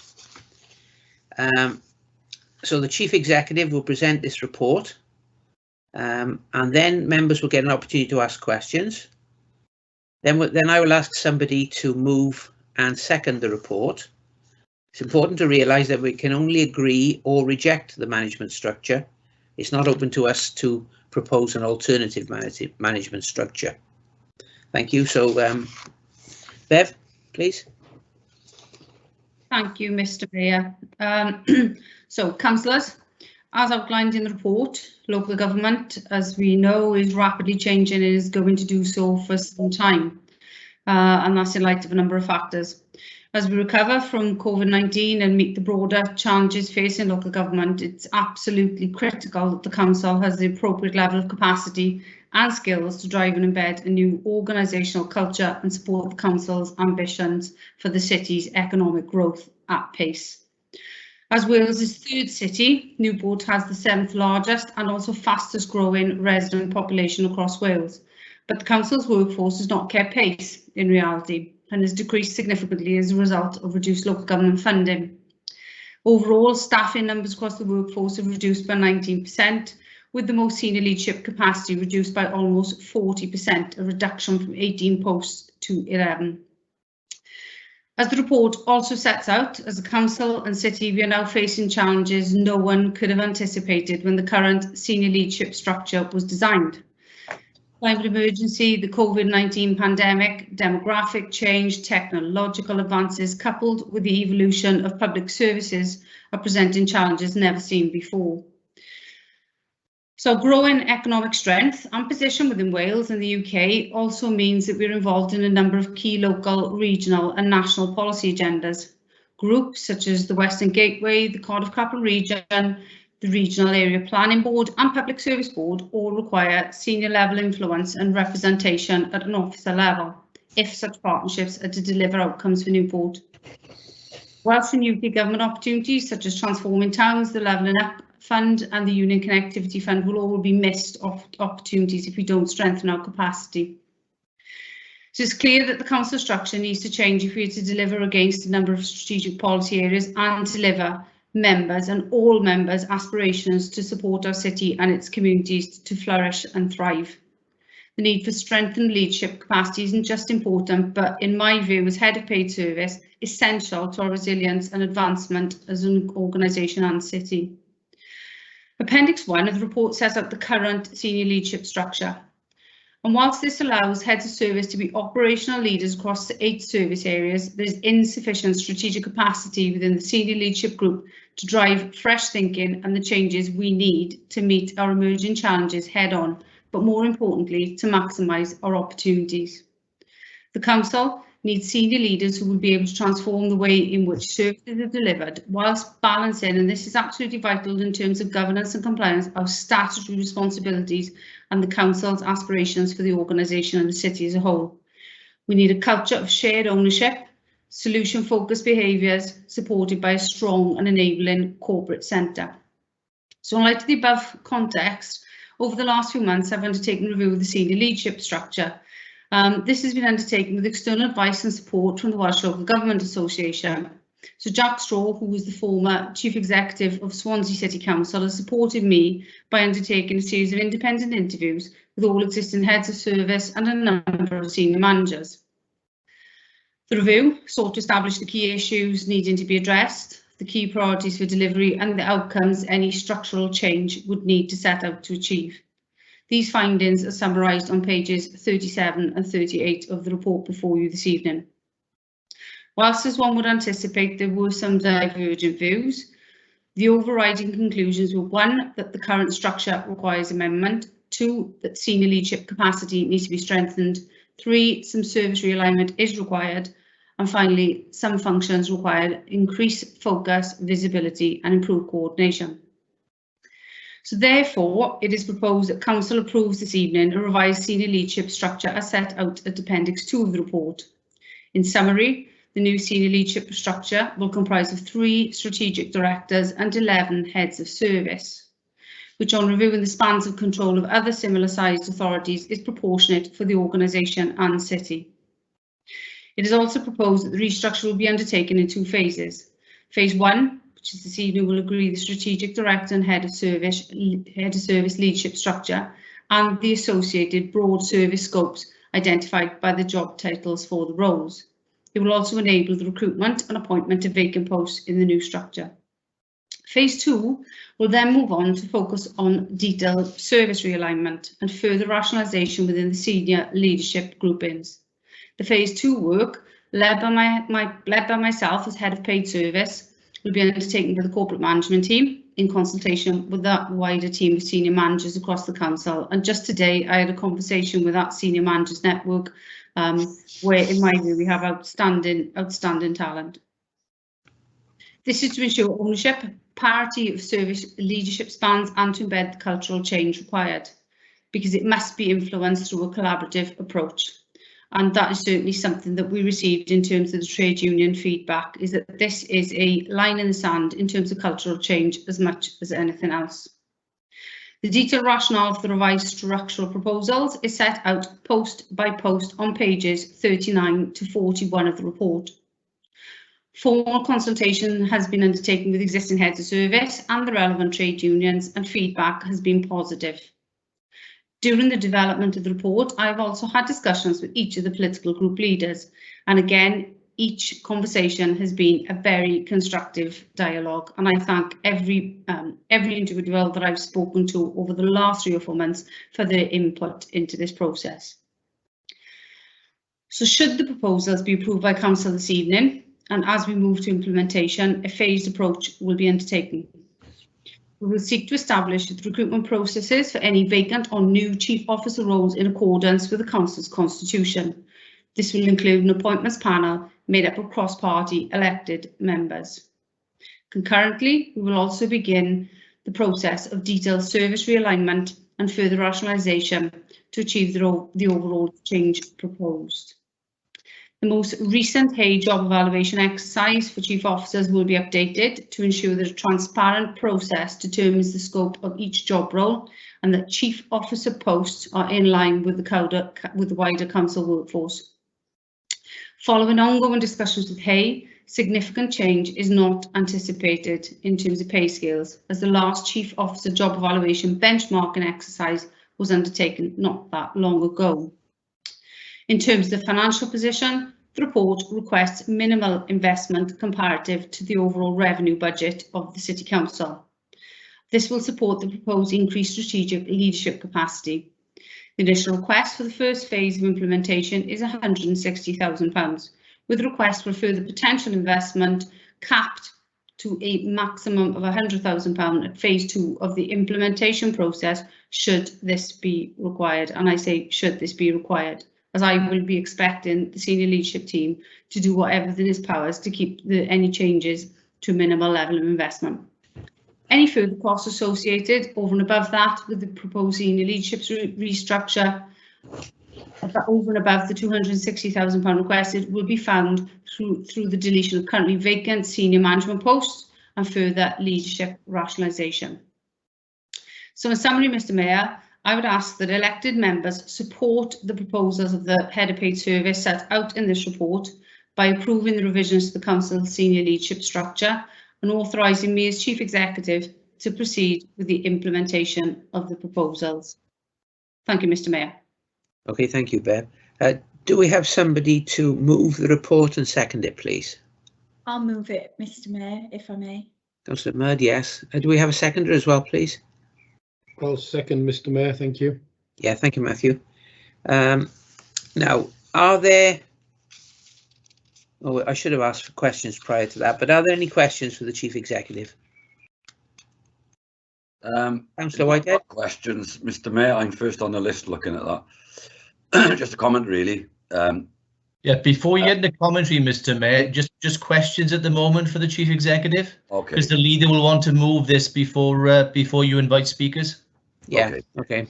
Sorry about that. I'll defer. Thank you. Okay. So, right, so Councillor Mudd, do you wish to... Sorry, Chair, I have questions. Question with the Chief Executive? Yes. Yeah, that's fine. Will staff have to reapply for their posts? And also would they just automatically be moved over? And also my other question is, will there be redundancies? So in response, Councillor Cleverly, no current chief officer is at detriment. So each existing head of service will be matched to a role within the proposed structure. There will be tweaks to the alignment of services. And during phase 1 and phase 2, it is my intention that there will be no statutory redundancies resulting as a result of the restructure. Okay, thank you. For that. Thank you, Mayor. So are there any further questions for the Chief Executive? No? Okay, if not, then I'll now ask the leader to formally move Chair, a hand up. So I'm sorry, I can't see any of this. So All right. Right. So who was that then? I didn't quite recognise it. Councillor Trevor Watkins. Oh, thank you, Trevor. Beverly Owen, Chief Executive.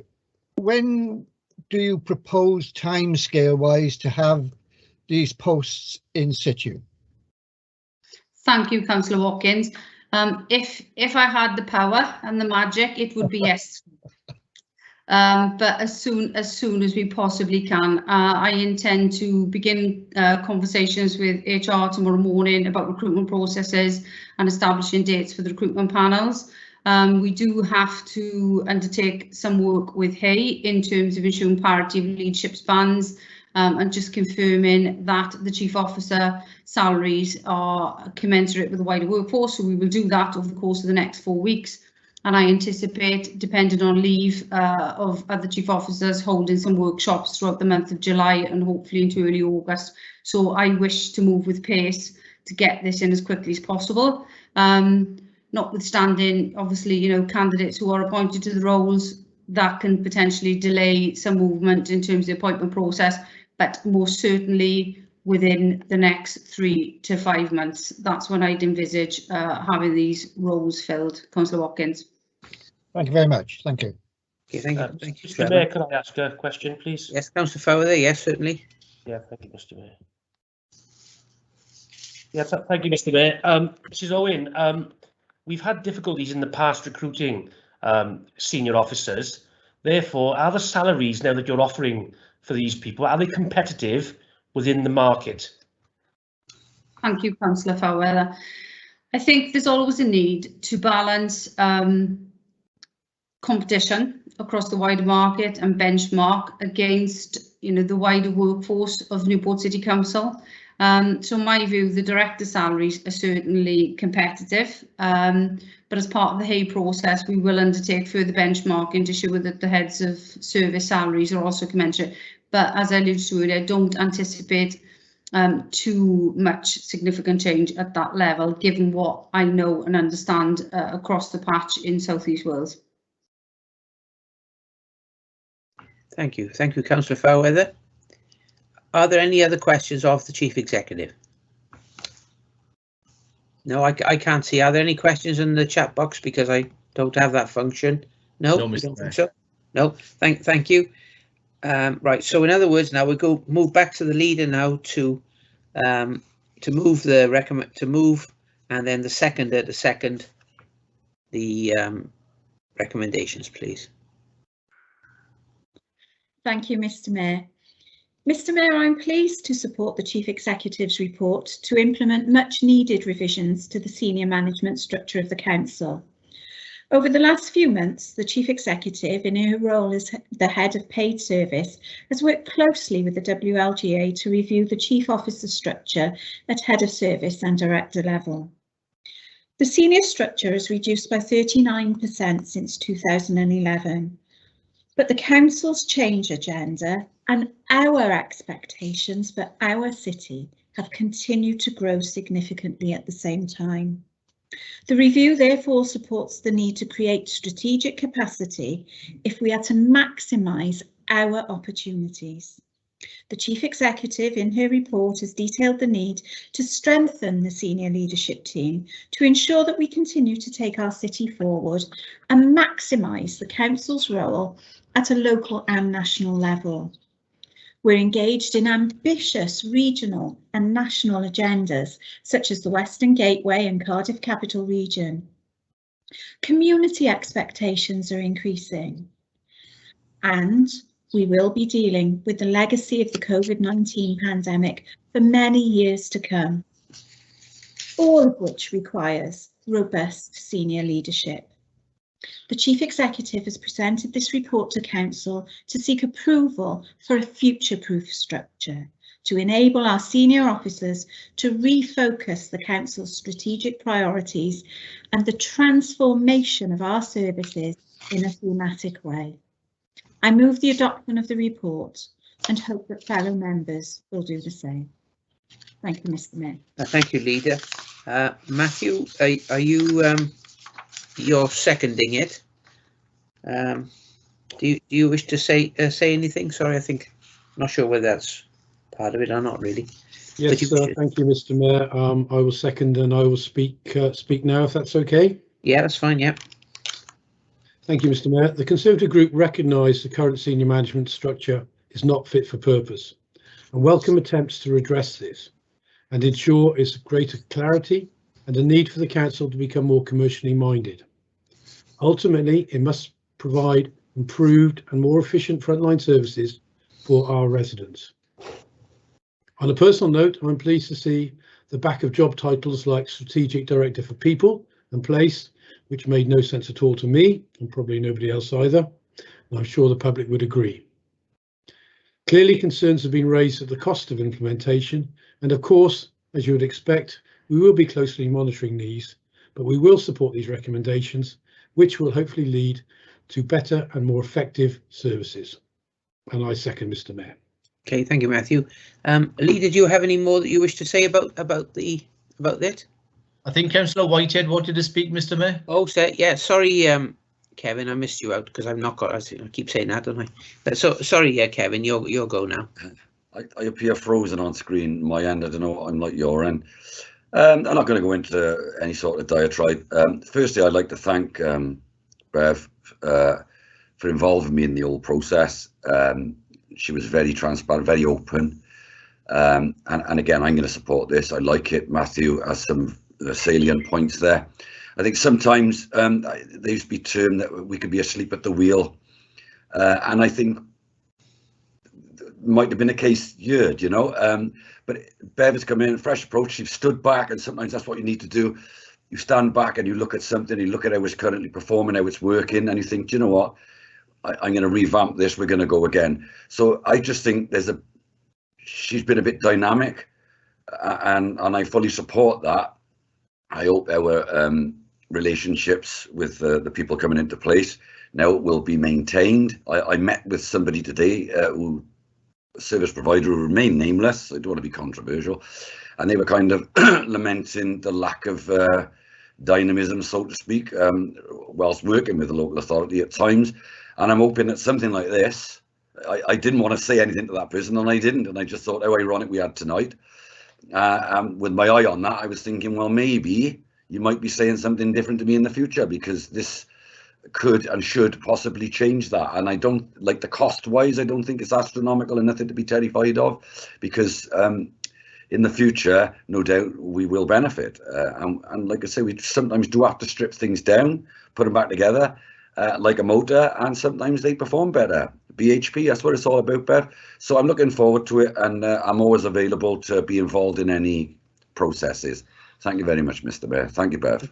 Thank you, Kevin. Are there any more observations that people wish to make? Yeah, Councillor Horain, Mr. Mayor. Yes, Councillor Horain. Thank you, Mr. Mayor. The Chief Executive, I think, has rather undersold the need for strategic planning in the authority. Until you've actually worked in local government and you understand the speed of change that affects all the staff, you know, we as members see usually the tail end of change when reports are put together and presented to us for approval or not. But to give you a good example, when the Queen's speech said they were going to abolish all the right-sized councils like Avon County Council, Northumberland, North Tyneside, Merseyside, there was a one sentence line in the Queen's speech which said, "My government will seek to improve efficiency within local government." Now we're sitting there and we're looking at this, but it's got nothing to do with us. But that actually cost multi-millions of pounds. It cost about 90 million to reorganise Avon into the 4 or 5 unitary authorities today that are today. So we do need strategic thinking within the local authority. And the Chief Executive talked about magic. And Chief Executive, could I ask you if you could possibly write into 1 or 2 of the job descriptions you're going to put forward that we have a crystal ball gazer. We'll absolutely need one if we're to try and figure out what's going to happen over the next probably 5 to 10 years, which will be the length of time that these new positions will be in place. and we'll have to try and chart for the future. Because if we go down the wrong direction, it's costing us money all the time. So we do need to be thinking what's going to happen and how are we going to deliver it. But I fully support your paper. Thank you very much. Thank you, Phil. Right, if there aren't any other questions, any other observations, then we'll now move to the vote. So if the leader wants to reply, Mr. Mayor. I'm very sorry. It's getting nearer the end of it, Gareth. Yes, leader, sorry. Will you sum up, please? Thank you very much, Mr. Mayor, and thank you, Chief Executive, for the presentation of your report this evening. What I'd just like to say, Mr. Mayor, is that yet again, it's really positive to hear the contributions from colleagues on this particular item. And I'd really like to commend the Chief Executive for the inclusive approach. Sorry, that is me. I'd really like to commend the Chief Executive for the inclusive she's taken in developing the report and her recommendations, and I commend the report to colleagues. Okay, thank you, leader. So I think we now move to the vote. So if we can have the vote box up in front of us, please, Anne. Okay, so now members vote and submit their vote, please.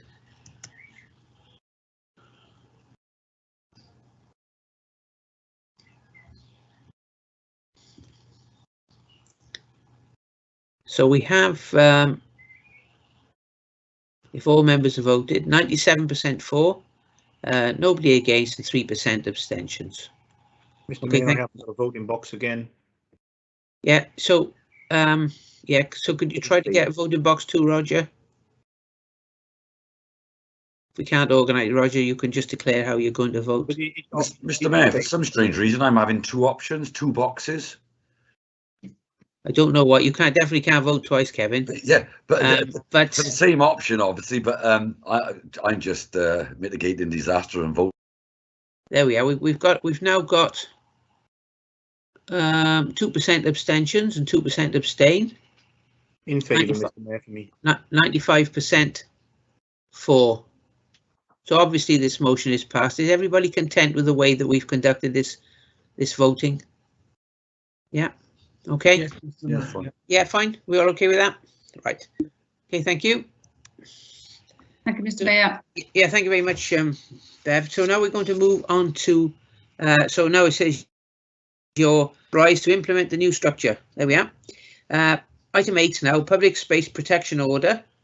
Cabinet Member for Licensing and Regulation, Councillor Truman, to present and to move acceptance of the report. Thank you, Ray. Thank you, Mr. Mayor. Mr. Mayor, a Public Space Protection Order. I'm getting feedback on this. You getting it? Feedback? I'm not. If members can, if there are members now who are not muted, could they please do so? Because that generally seems to be what causes it. Try again, Ray. Thank you, Mr. Mayor. Mr. Mayor, a Public Spaces Protection Order, PSPO, is designed to prevent individuals or groups committing antisocial behaviour in a public space.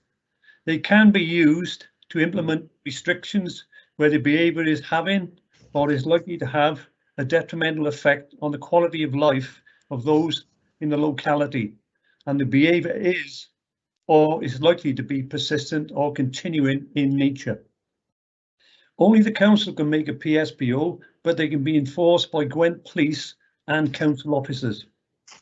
The PSPO before council today, Mr. Mayor, would be the second PSPO to be implemented within the Pill ward.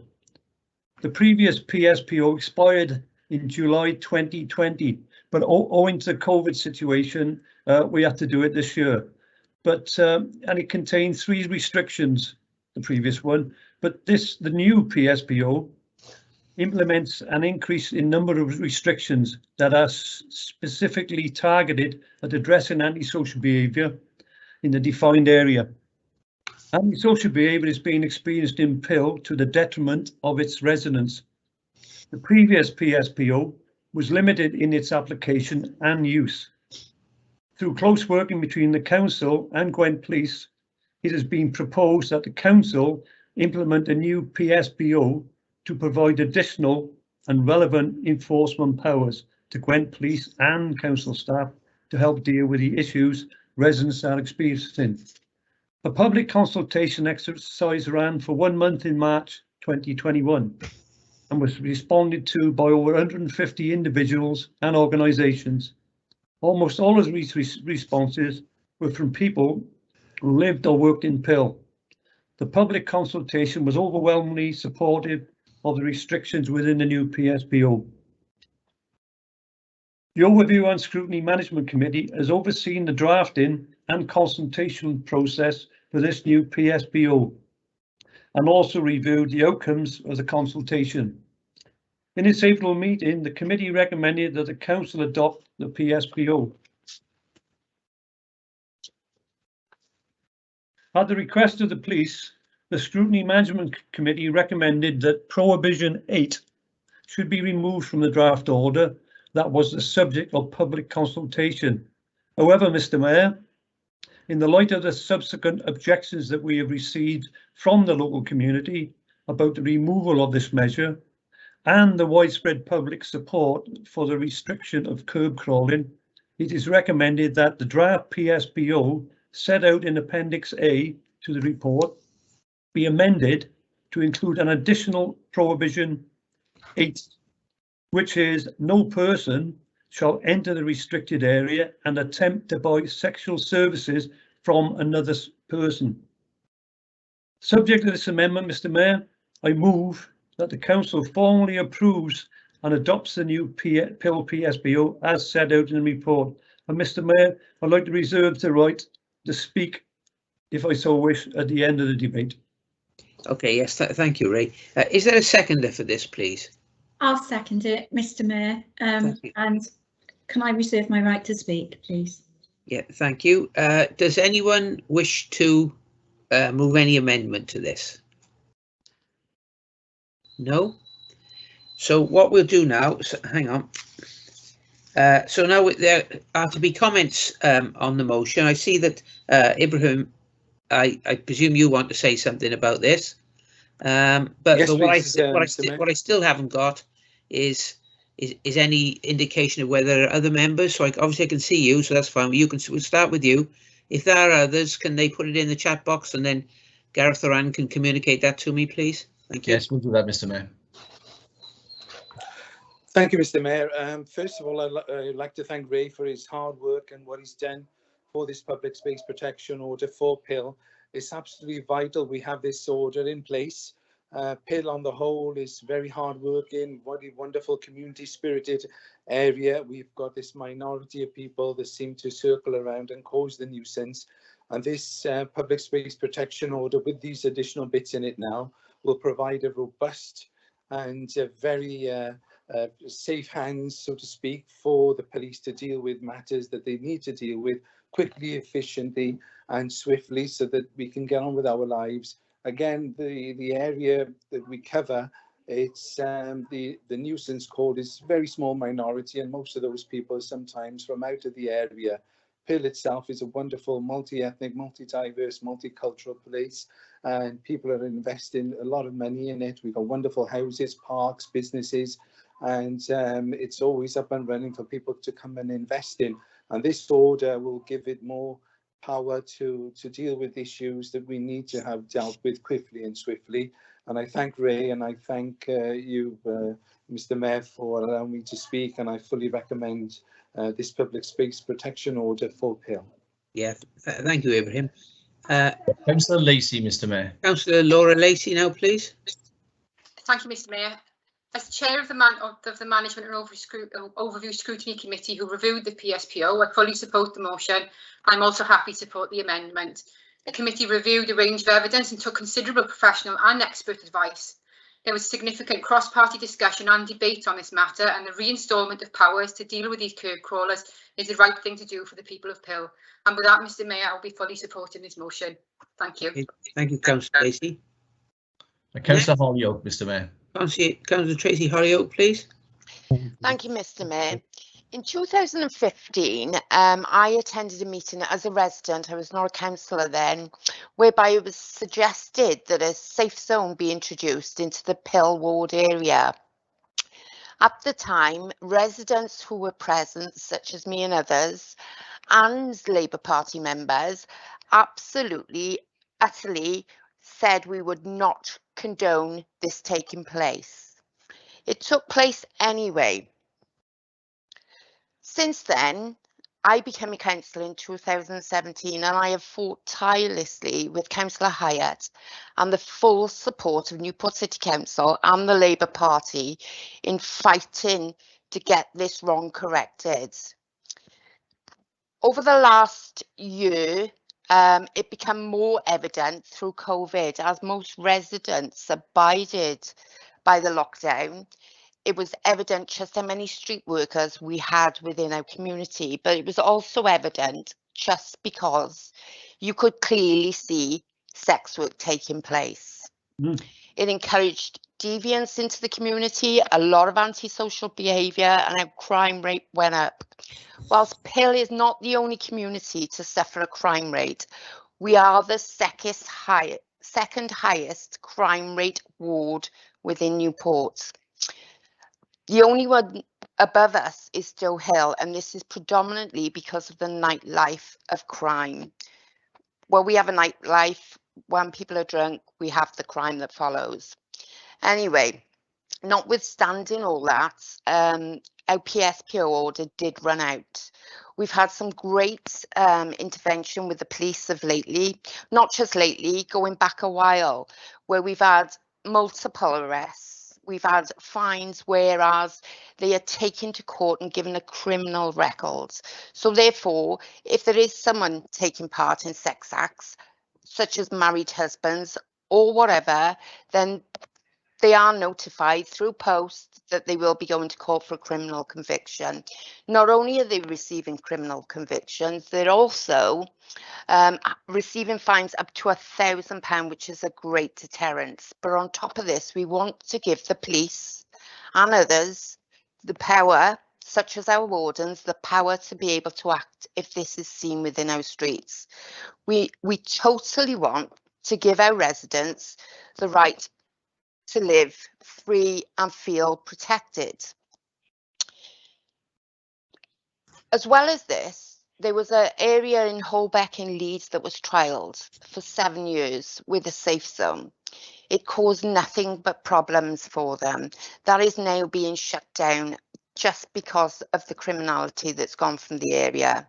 We are totally 100% behind fighting to help our residents live in peace. Not just their residents, us, we live there too. We walk them streets every day. We know exactly how we're living, and we don't deserve to be treated like that, and we don't deserve to see what we're seeing. So I fully support this PSPO order. But what I would also like to add is we do have people there that are scaremongering within our ward for political gain. I don't feel this is acceptable, and I want to make it known that Newport City Council, the police, us as councillors and the Labour Party will fight tooth and nail for our residents and our communities.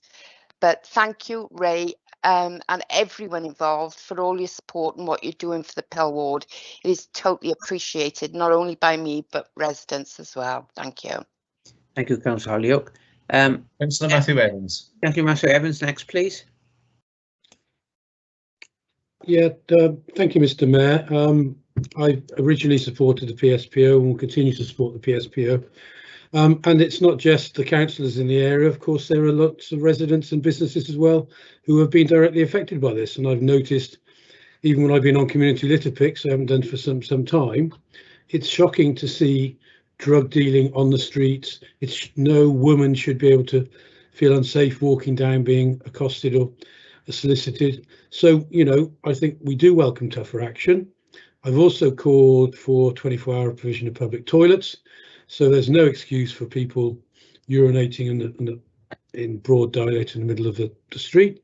And the only thing I would say is that I think we need even tougher action about the begging, because the begging situation now is aggressive begging, and the amount of people I've heard saying similarly with the city centre, of saying, well, actually, if somebody asks me for money, just by asking me for money, even they say it politely, I'm scared and worried. So actually, I think we should have a complete ban on begging in Peel and the city centre. I appreciate that's not in front of us at the moment, but we do need to have a tougher stance against the criminals, the mindless minority, those people who stop residents going about their daily business. Thank you, Mr. Mayor. Yeah, thank you, Matthew. Anybody else now, Gareth? Councillor Whitehead, Mr. Mayor. Councillor Kevin Whitehead, please. Thank you, Mr. Mayor. Oh, God bless the people of Peel. It goes on and on and on and on. For me, I think sometimes it is literally about boots on the ground. I mean, the visual presence of police is crying out for that. I think it's all right having PSPOs in place. It's what it is. It's a legal missive. Will people be put off more that that's in the air, or the presence of police? Another concern, I suppose, is the grenade effect of a PSPO. Where does will it push issues into other areas? And I'm sure, you know, other people will have thought of this, but will it have been mitigated and catered for? Are we ready for that to happen? Maybe will it spread into the other areas around Peel? It is a massive concern, but I just think it goes on and on and on, and I really do feel sorry for the residents of Peel. You know, there's some people been down there for eons, you know, donkey's years. They don't want to move, and they shouldn't have to be forced to move. Lots of people have told me they've left. I mean, and I find it very sad. There is an answer somewhere, but it'll be a slow progress. But I am concerned about forcing the issue into other areas, and obviously the boots on ground, the visual thing is a good thing. Okay. Thank you. Councillor Harvey. Councillor Harvey, Mr. Mayor. Councillor Harvey. Thank you, Mr. Mayor. I fully support this PSPO. It's needed. It's, to be perfectly frank with you, and Peel is desperately needed. Both Tracy and Ibrahim have been working really hard down there, and Tracy's right. Trying to use this for political point scoring leaves a very bad taste in the mouth. The residents need it. We all have issues in our wards, but I don't think we all have the issues that Peel has at the moment. So I do believe this is the right thing to do, and I fully support Tracy, Ibrahim and the PSPO. Thank you. Thank you, Debbie. Next, please. No one else is indicating, Mr. Mayor, so it's Councillor Mudd followed by Councillor Truman. Yeah. Leader. Thank you, Mr. Mayor. Mr. Mayor, I'd like to begin by thanking all of our partners, stakeholders and colleagues within Newport City Council for their work on this public space protection order. There is a significant amount of work that goes into this, and certainly that was evidence in both of the scrutiny committees that I watched back, so I could see the depth and breadth of the debate in relation to this. Now, in relation to this, I think what's really important, recognising the concerns about displacement that this could potentially have in relation to this particular issue. I'd also like to stress the importance of partnership working. We're working really closely with the community, with stakeholders, with partners at every level in order to try and address some of the challenges that exist within this community. And those challenges, in order to address those challenges, Mr. Mayor, what we need to do is do everything that we can within our powers to ensure that there's a range of tools available to address these challenges. This is what this public space protection order does. It increases the range of tools available to try and address some of these problems. Now, I think that whilst we can agree to do this, and we can agree to enhance this toolkit, it's important to remember when we talk about Peel and talk about the community within Peel, that many people across the city make their homes there. And ultimately, Mr. Mayor, people should not, regardless of which part of our city they live in, people should not have to tolerate this sort of incident on their doorsteps. They absolutely should not. As leader, I've received representation and correspondence from a number of residents within this ward, and I think the most difficult one to read was when some correspondence that I read that actually came from a school, and it came from one of our high schools in Newport, and it was about a pupil who was repeatedly late for school, and this pupil was repeatedly late because of the nocturnal activities going on outside of her home every night. The exploitation of young people, of people who have complex lives, the sexual exploitation on our streets is completely unacceptable, Mr. Mayor. And it's a responsibility for us as a City Council to ensure that all the tools are available to address this, so that all of our community feels safe and all of our residents feel safe in their homes, and our young people can sleep at night and go to school and study and get the education they deserve. And I commend this motion to you colleagues today. Thank you, Mr. Mayor. Thank you, Leader. Councillor Truman, would you like to sum up now? Yes, if I can, Mr. Mayor. Obviously, I'd like to thank all those who spoke on this issue, and very, very informing in comments and all. Very concerned to hear about a political group using this issue for party politics. Now, it's more important than that. We've got to move away from that. We've listened to the people of Pill. This PSPO, we've listened to them, and we will give that power back into this PSPO. It's, as far as I'm concerned, Mr. Mayor, and the results of the consultation prove that it's necessary, it's proportionate, and it's something else. People of Pill, good people of Pill, have had enough to put up with. The leader said when she took office, I will be listening, and it will be a listening council. And it is a listening council, Mr. Mayor, and we've listened and we produced. Therefore, I move this motion, Mr. Mayor, this amendment, and I hope everyone will support it, because it's very needed. Let's give the people of Pill something that they desperately need. Thank you, Mr. Mayor. Thank you, Ray. So can we now have the voting voting app up now, please?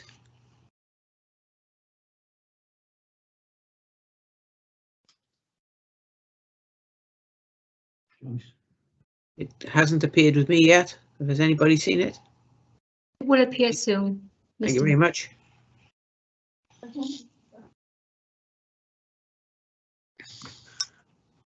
So I now ask members to vote and submit, please.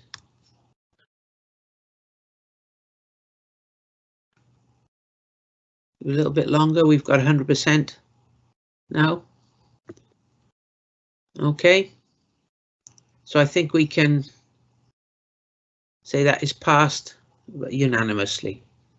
Okay, thank you, members, for your efforts and your contributions to that debate. Really, I suppose it'll be one of those things. There will be things that we will learn from this one in the same way as we learnt things from the previous one. Okay, thank you. So now we'll move on to questions to the Leader of the Council. So the questions will be asked in the ballot list order sent out earlier today. But before we start, does the Leader have any announcements to make? Thank you. Thank you, Mr. Mayor.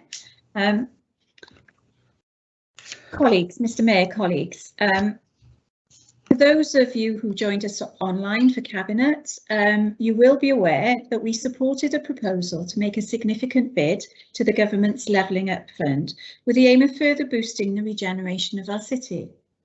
It's a competitive bidding process, and up to £20 million of capital funding is available for regeneration and cultural investment schemes. There is no guarantee that we will be successful, but we will be submitting an ambitious bid for the full 20 million that would see the further transformation of the Northern Gateway area of the city. A number of transformational schemes are already underway or are in the pipeline in this area, including the refurbishment of the Newport Indoor Market and Market Arcade, the proposed creation of a co-working and incubator hub in the information station building, and the provision of a new active travel footbridge between Devon Place and Queensway. This additional money would be used to enhance the public realm in this area. When people arrive in our city, they should be met with a view that reflects the quality of place that we actually are, that represents our ambitions and is positive and welcoming for visitors and investors alike. There will be a focus on green infrastructure, active travel, and the wider Newport offer, and of course, reflecting the ethos of the placemaking charter. I will, of course, update colleagues regularly on the bidding process as this progresses. I'd like to turn now then, Mr. Mayor, to Clean Air Day and share with you some of the work that we've done around this. Earlier this month, we marked Clean Air Day 2021 with an excellent event at the Geraint Thomas National Velodrome for Wales.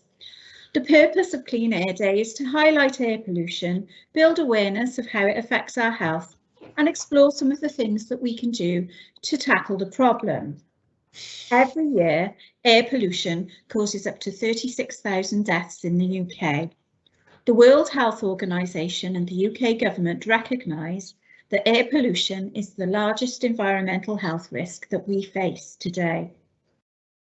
Mr. Mayor, I was delighted to welcome Lee Waters MS, the new Deputy Minister for Climate Change, to the event, where we showcase some of the work that both the Council and our public sector partners have been doing to improve air quality in the city.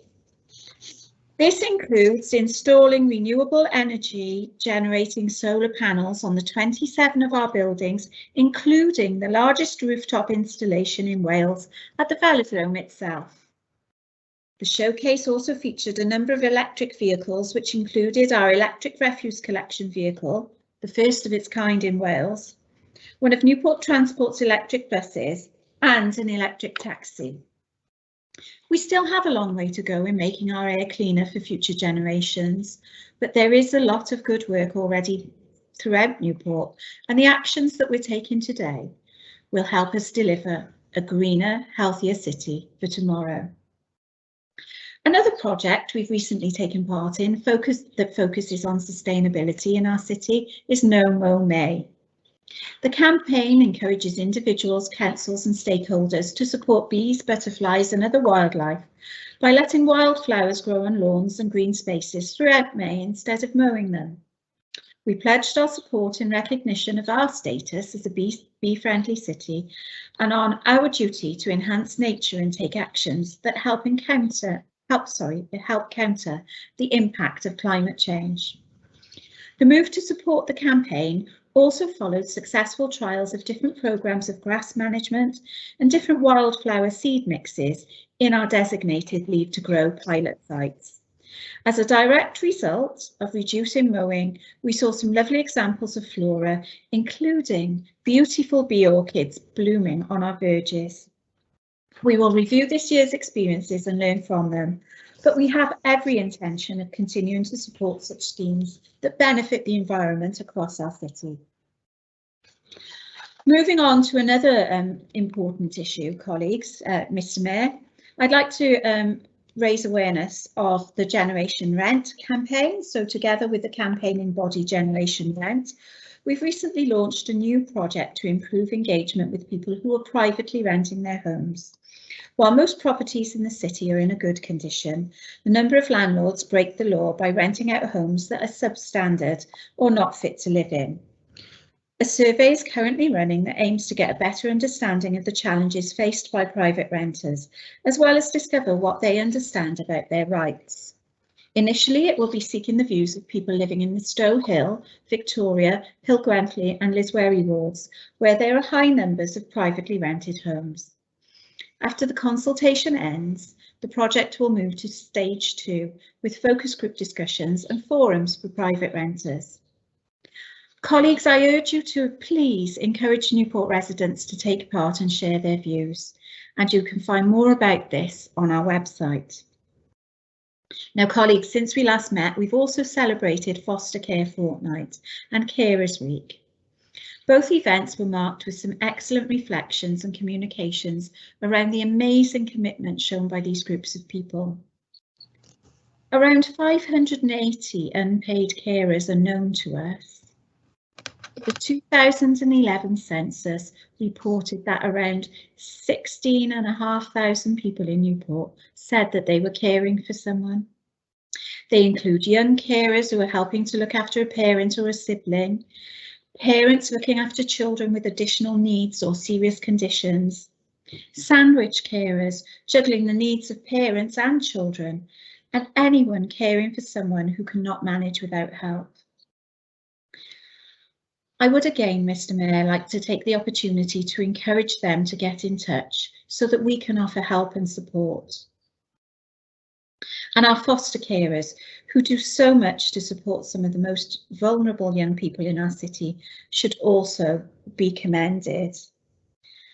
Unfortunately, Mr. Mayor, we're always in need of more foster carers, and again, I would urge anyone who may be considering it to get in touch and find out more about what can be an immensely rewarding experience. Finally, colleagues, Mr. Mayor, a repeat reminder that this is the deadline for applications to the European Settlement Scheme is at the end of this month. We've heard that the government will allow some exceptions for late application, but we do not want anyone living in our city to face any difficulties in staying or in their everyday lives due to a late application. Support is available, and Mr. Mayor, colleagues, if you know anyone in this position, please ask them to get in touch, either online or through the contact centre. We are able to help. Thank you, Mr. Mayor. Thank you, Leader. So now we move on to the questions from opposition members, with Matthew Evans first. Thank you. Thank you, Mr. Mayor.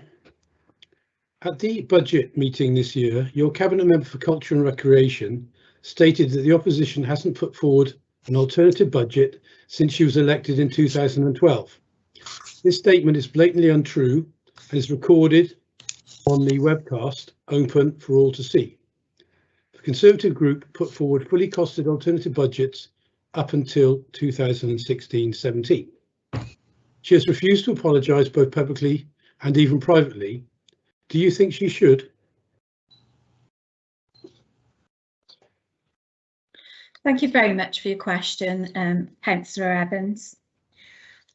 I think that it's really interesting to note the responses that we do have to the budget when we put them forward, and I'm sure in your experience as leader of the council you'd recognise this. And as we go through this cycle, which is really important, it's important to seek the views of a range of people.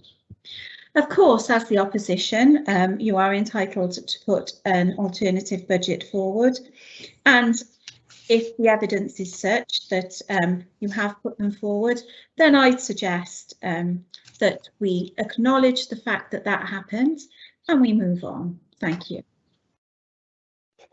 Thank you. Councillor Evans.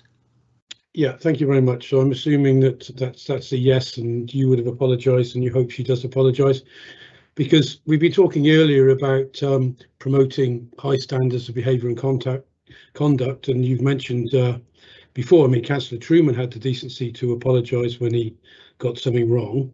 And so it is important that we recognise standards in public life. And if you're a member of the Youth Council, for instance, or a school child, and you happen to go and watch it on YouTube, then that information is out there and it hasn't been retracted. So yes, so thank you for your answer, and I hope we do get a full and frank apology from the Cabinet Member. Thank you. Can I just respond to that, Mr. Mayor? Certainly, Leader, yeah. Thank you very much for that, Councillor Evans.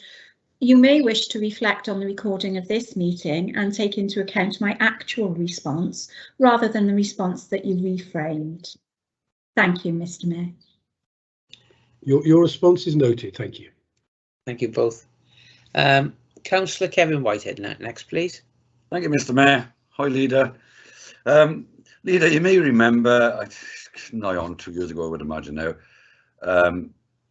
Councillor Wilcox was leader at the time, and I tendered a motion that David Bomber Pierce I tended that he should receive the posthumous Freedom of the City Award.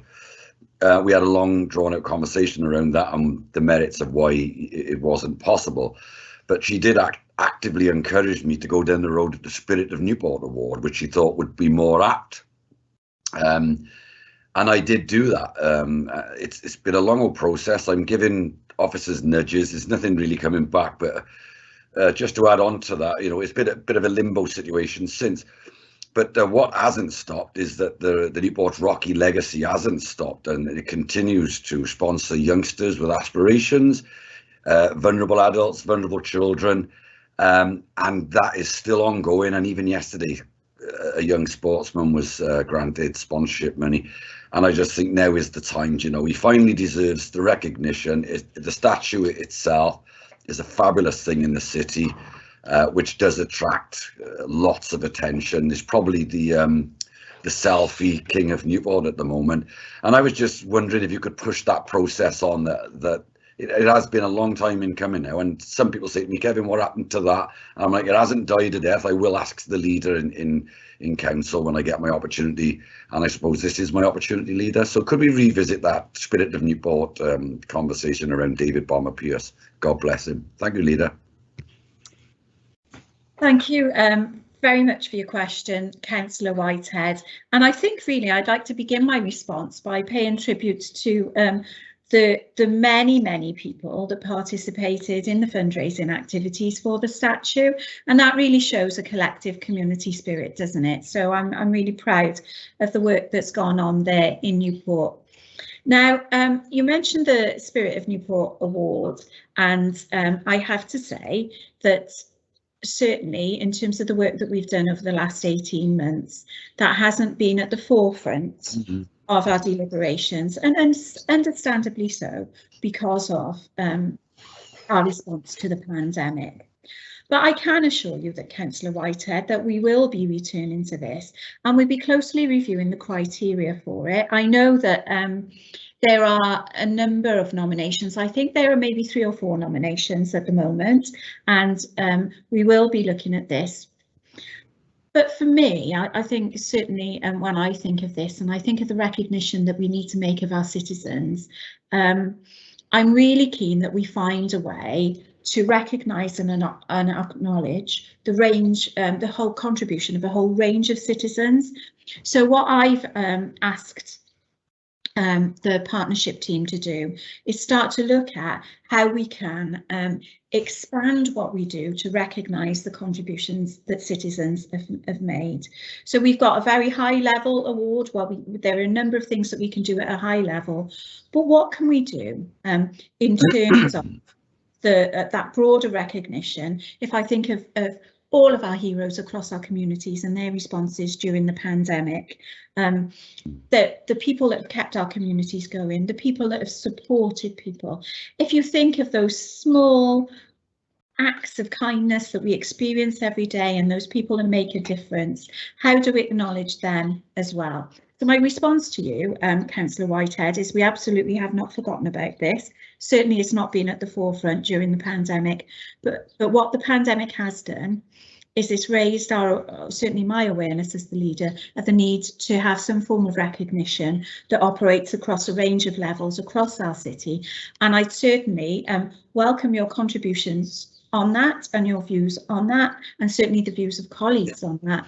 And hopefully we can move forward, ensure that we've got the right levels of recognition in place, and then resume our considerations of that. So it certainly hasn't been forgotten. Yeah, just as a supplementary, leader, on top of that, the brilliant Luke Pierce, the dedicated Luke Pierce, who's currently serving abroad, and Johan Brindy in particular, all through the pandemic under the banner of the Newport Rocky legacy, they've also fed the homeless and they've contributed massively to food banks. So it isn't just about the sporting side of things. And bearing in mind that we were actively encouraged to go for the Spirit of Newport Award. So fingers crossed, hopefully one day this kind of forgotten champion will get his just recognition. Thank you for listening. Okay, thank you, Councillor Whitehead. Councillor Carmel Townsend, please. Thank you, Mr. Mayor. Given Newport's financial interest, could the leader update the council of any discussions that have been held with the owners of Friars Walk, particularly in relation to the former Debenhams and Cineworld units? Thank you for your question, Councillor Townsend. And I think Newport, like many cities, has been faced with some challenges following on both during the pandemic and following on from that. And we really do need to prepare ourselves, like other cities, for the economic shock that we are starting to experience. Now, as we look across our own city, one of the challenges for us as a city council is actually the fact that a great deal of the property and the land within our city centre is in private ownership. And that does present us with a challenge in terms of any intervention or support that we may wish to make. So we've had some limited discussions with the owners of Friars Walk. I understand that they are doing everything that they can in terms of reviving it, and I'm very pleased to see that a number of the units there have been let. These are, of course, ongoing discussions, and I don't think that it would be appropriate to disclose any further information in relation to commercially sensitive discussions in this public forum, but I'll be happy to provide an update to councillors as discussions progress. Okay, thank you, Leader. Thank you, Leader. Gareth, where are we with time now? Do you know? Still 5 minutes left, Mr. Mayor. Oh, excellent. So, Councillor Tracy Hollyoak, please. Thank you, Mr. Mayor. Mr. Mayor, can the leader provide the council with an update on the progress of our COVID-19 recovery strategy?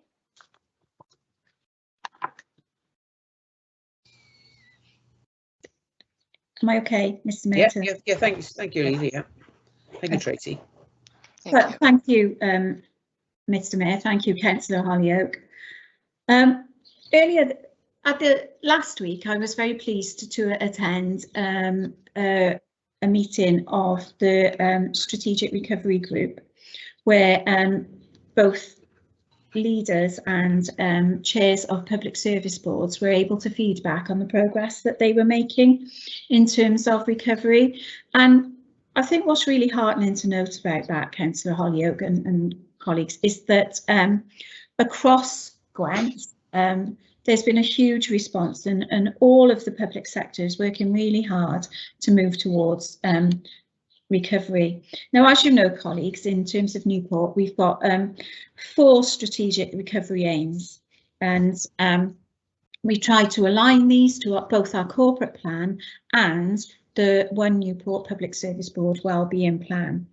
So the first of these aims is really to support education and employment, and understand and respond to the additional challenges that COVID has presented, including things like loss of employment, the impact on business, and the progress, achievement and well-being of both mainstream and our vulnerable learners.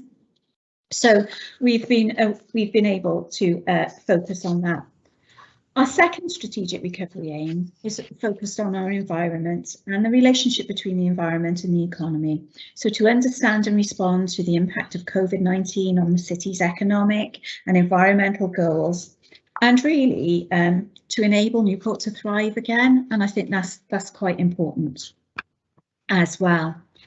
The third aim then is supporting the health and well-being of citizens and to promote the health and well-being of people, safeguard the most vulnerable and build strong and resilient communities. And our fourth aim in relation to this particular strategy is also about supporting our citizens post COVID-19. So ensuring that people have got the resources and support they need to move out of the crisis. And Councillor Hollyoak, that's particularly so in relation to the impact that it's had on our minority and marginalised communities. So we've worked really closely to support our schools and other educational establishments to safely reopen, and we continue to work closely with them, and the Education Service continues to support these as well. Now, from the middle of June onwards, we've been able to ensure that lateral flow test kits are available, and these are used on a voluntary basis, but they help to ensure that we're keeping the virus out of the schools, and this is really important in terms of recovery. There, I should emphasise that is for staff. Now, in terms of supporting our schools, I'm really pleased to when I reflect on what we've done in relation to the provision of digital devices. We're up to somewhere around, you know, almost 7,000 digital devices being distributed to our schools. And when I think about this in terms of supporting education, we've still got a degree of uncertainty around COVID, and we know that we are sometimes some of our pupils still have to isolate. And I'm really proud that we've been able to move technology forwards and access to technology so that we can keep that blended learning going. So we do continue to do that. Devices, however, as I'm sure you'd agree, are not simply the answer, because we also need to ensure that our learners have access to the internet as well. And we've been able to distribute over 500 MiFi devices to enable to assure that they've got that access, because it's all well and good providing the technology, but we do need to support that. We've also developed a new digital strategy that will help us to consider the impact of COVID on communities. Now, we've also been working very closely through our communities teams to help people to access employment, because we know that things are very, very difficult and challenging for people. And we work closely with the Celtic Manor, who've got a number of vacancies there, and the skills team are linking with those, working with those to ensure that we can link those job opportunities with our youth academy and with other employment work that we do. So we really want to help people get into those jobs. And as you'll recall, the Cabinet also put forward a number of bids into the UK Community Renewal Funding, which again will help this COVID recovery. So we are making quite a lot of progress in relation to that, and really helping to progress that. Now, we've picked back up on some of our regeneration activities as well. We've also been able to continue to distribute grants to businesses too, and regulatory services have to be commended, if I'm honest, Councillor, because of the work that they're doing in relation to supporting businesses to reopen as those restrictions are eased. So we are undertaking quite a considerable amount of work in relation to our strategy. But what I would say to all colleagues on the call, Mr. Mayor, is that there is an opportunity for colleagues to tune in or watch back the Cabinet meetings, because we receive a regular report on this to our Cabinet and a regular update on progress. So just to reassure you, Cabinet do scrutinise our progress on this, and it is reported regularly. Thank you, Councillor Holyoake, for your question, and thank you, Mr. Mayor, for the opportunity to speak. That's okay. Thank you, Leader. Thank you, Mr. Mayor. I did have a supplementary, but time's up by the looks, so thank you. Thank you. That's the last of questions to the Leader for now, I'm afraid. So some are obviously disappointed. But next we'll move on to questions to Cabinet members, I think next. So question one. We have a question for a question by Councillor Ferris, please. Charles, are you there? Yes, Mr. Mayor, I think I'm there. Can you hear me? Yes, I can, yeah. A question for Councillor Harvey, please. Okay. Well, Councillor Harvey, given the importance of the National Trust stewardship of Tredegar House and the hope that this would provide a boost for tourism in Newport, may I ask when you last had a meeting with the National Trust, please? Thank you, Mr. Mayor. Thank you, Councillor Ferris. Whilst the lease agreed by the previous administration, your administration, bound the council to ongoing financial payments which added pressures to budget year on year, surprisingly the lease never set out any formal requirements for the National Trust to meet representatives of the council. However, under my direction, this financial burden has now been settled, and the Culture and Continuing Learning Manager meets property managers to discuss property developments, repair and conservation work and marketing. The Culture and Continuing Learning Manager has also attended the regular Team Tredegar workshops arranged by the National Trust staff at Tredegar House. All of this information is provided to me during my briefings with officers, and up until the start of the pandemic, I've been satisfied that the stewardship arrangement is being well managed. I'm sure you're fully aware of the impact the pandemic has had on the tourism and the ability of tourist attractions to operate. However, the National Trust have managed to successfully navigate their way through a very difficult time, and I'm really pleased to see that access to parts of this house, as well as the cafe, parks and gardens, is open throughout the week, and that advanced bookings are recommended now for the weekends because it's that popular. Thank you. Councillor Ferris, do you have a supplementary question? Yes, I do. I'm sorry to hear you sound a bit chesty tonight, Deb. As I say, given the importance of this, I understand that the COVID has had some impact on our dialogue with them as such. But I was wondering, could we be reassured that you know, as things improve, that we'll have a more active contact, and maybe perhaps given the COVID restrictions, this could be constructed or conducted via Zoom.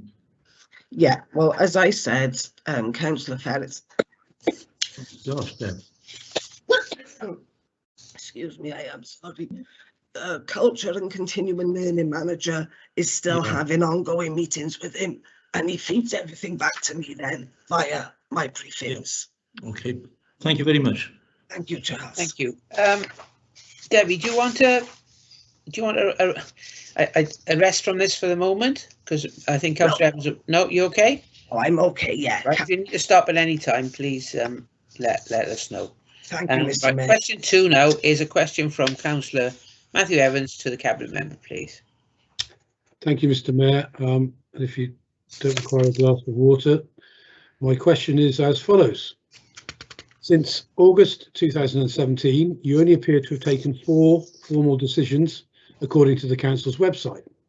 That's just 1 a year. While I appreciate you would have been involved in the Transporter Bridge funding, which we fully support, and a proposed new leisure centre, can you tell Council why you haven't taken any decisions over the medieval ship, for instance, and why you didn't consult with members when you decided to introduce the pedal power scheme?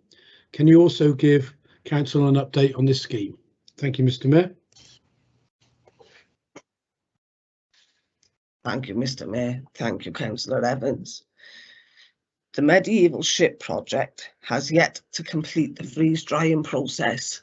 Progress on this was significantly affected by the pandemic, and as you will appreciate, until this is complete, it's really premature to formally propose the next stage of the project.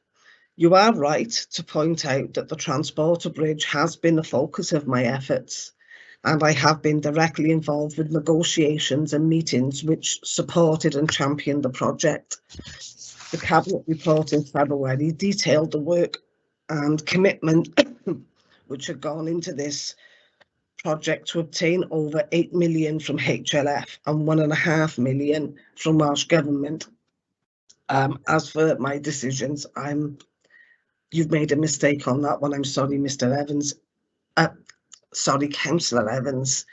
There was at least 9, and the last 18 months we've been under COVID emergency powers, so Anyway, in respect of the pedal power scheme, I assume that you're already aware of the use of the Section 106 funding for leisure purposes is managed under the council's scheme of delegation.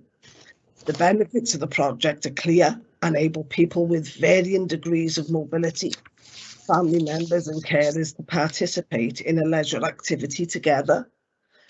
The project is being delivered by the Newport Live Leisure Trust under the branding Wheels for All. The booking of specific bikes and time slots will be possible through the Newport Live website. Bike equipment cabin. Sorry. A bike equipment cabin has been provided at Tredegar Park, along with the necessary security system and CCTV. Adjacent disabled public toilets have been fitted out with hoists and other equipment to support people using the scheme, and improvement works have been completed on upgrading pathways throughout the park to accommodate those using the scheme alongside other cyclists and pedestrians. Newport Live staff have received specialist training for using the bikes and adaptions, and the full range of bikes that will be available for hire was showcased on the 9th of June at Tredegar Park. Once the full lockdown restrictions are lifted and the booking mechanism is live, this fantastic scheme will be available at no cost at all for Newport residents. Thank you, Mr. Mayor. Okay, thank you. Councillor Evans, do you have a supplementary question? Yes, thank you, Mr. Mayor. Newport Medievalship, the last decision was taken in October 2014, again, according to the council website, and that was to seek Cabinet members' approval to secure suitable storage for the ship timbers and to continue the conservation project for a further 3 years, which would take it to 2017. So this is well before the pandemic. So I've no idea why no decisions haven't been taken about that. If we talk about February 2019, we were told the proposals for Tredegar Park were being developed and options will be presented to the Cabinet member shortly. Now, you've just said in your earlier transmission that you don't appear to have visited Tredegar Park and had any contact with them since you've been Cabinet member. So when you talk about the scheme at the moment, where's the evidence that there was scrutiny? Did you check to see if specific grants were available? I mean, you're talking about almost £250,000. So how did you take this decision? Was it an informal decision? There's a lot of unanswered questions. And I think we have a right to know exactly what has happened, because I can't find any evidence that you've taken these decisions. I can't find any information that you've gone out to consult with members. So am I mistaken, or have I missed something? Mr. Mayor, thank you. Thank you. Actually, Councillor Evans, you've asked me about false supplementaries there, so I'll have to give you a written response. Thank you very much. Sorry, it's quite simple, Mr. Mayor. Why didn't you take a decision for the pedal power scheme? I mean, surely that's not too difficult to answer. Why didn't you consult with members? Sorry, absolutely not too difficult to answer, Councillor Evans. We're an inclusive city, and inclusivity includes disabled and adult children. Henceforth, that's why the bike went in. So I appreciate that. We're just asking when you took the decision. Did you take an informal decision, or did you consult with members? Or don't you know? Of course I know. Don't be silly, Mr. Councillor Evans. I made the decision, as is my right as Cabinet member, and it all goes through delegated, so I don't know what else to say to you. So members weren't consulted. Thank you, Mr. Mayor. I think that's... Yeah, thank you, Councillor Evans. The time was up for that question anyway. Okay, thank you. Right, so now we move next on to question 3, which is a question from Councillor Routley to the Cabinet Member for City Services. Councillor Routley, please. Thank you, Mr. Mayor. Cabinet Member, with the M4 in regular gridlock from Mega to Bringlass tunnels most weekends and bank holidays, will the Cabinet Member inform us on what plans he has to alleviate the overburden alternative routes. Thank you, Councillor Rutley. Councillor Jevons. Yes, thank you, Mr. Mayor. The recent introduction of the 50-mile-an-hour speed limit on the M4 through Newport by Welsh Government will deliver both improved air quality and reduced congestion, using average speed cameras to constrain traffic speeds, smooth traffic flow and improve journey times. Lower speeds also aim to reduce the number and severity of collisions along the M4 corridor, which have historically impacted on the city's highway network journey times due to the diverted traffic seeking alternative routes. The Council has welcomed the South East Wales Transport Commission Burns recommendations, which set out an ambitious yet achievable range of alternative transport options for both the city and the region to relieve the congestion on the M4. Council officers continue to work closely with Welsh Government, Transport for Wales and other stakeholders to deliver these proposals for the city. Thank you, Mr. Mayor. Thank you. A supplementary question, Councillor Rutley. Thank you, Mr. Mayor. Thank you, Cabinet Member. The M4 Relief Road, or the alternative to the M4 Relief Road, is now known as the Mega Road and the A48 running through the ward of Langstone. On the Mega Road, we have speed limits that go from 50 to 30 to 50 to 30 right into 40, and we have regular speeding near misses and regular speeding cars identified by members of the public because they're using the Mega Road as an alternative to get away from the gridlock that's on the M4. Would you be so kind, and your officers, would you meet with Councillor Montford and myself so we could examine ways of how we can alleviate the extra traffic and the extra speed on our roads in Langstone? Thank you, Mr. Mayor. Yes, officers. I mean, you spoke earlier, Councillor Rutley, with the police about the same issue on the Langstone Road, and I'm quite happy for some officers to meet when you have that meeting with police, so we can have almost a round table, virtual round table meeting on the issues you've brought to the table. Thank you. Thank you, Mr. Mayor, and thank you, Cabinet Member. Thank you. Thank you, Councillor Rutley and Councillor Jevons. Right, question 4 from Councillor Mogford to once again, Cabinet Member for City Services. Thank you, Mr. Mayor. My question: scientific studies are showing the truly devastating impact that climate change is predicted to have on Wales and hence Newport over the next generation or two, and a generation I would define as 16 to 18 years, so it's over the next 16 to 30 years. Recently, many Newport residents have experienced firsthand the extreme flooding conditions throughout the lower lying parts of Newport. Can the Cabinet Member update the Council on what lessons are being learnt from the last flooding event in December 2020 and what solutions are being implemented as a result? What further steps, if any, are being taken to minimise the risk of severe flooding in Newport, both in the medium and the long term? And what new financial resources does the Cabinet Member expect to become available to assist in flood prevention measures going forward? Thank you. Thank you. Thank you, Mr. Mayor. As I advised earlier this year, Councillor Mogford, like many other areas across Wales and the UK, Newport did experience sudden heavy rainfall and incidences of flooding last December. Such flooding events are subject to a Section 19 investigation, and those in relation to the recent incidents in Newport have commenced, and the findings will be made public in due course.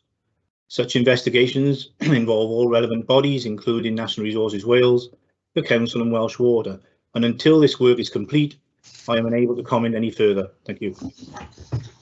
Thank you. Councillor Mogford, do you have a supplementary question, please? Yes, I think in terms of the Section 19 report, I have asked this question a few times, going back almost back to December. Could the Cabinet Member give an indication of when this report should be available from his knowledge? I'm sorry, Mr. Mayor, I can't give that, but as soon as it is completed, it will be made public. Thank you.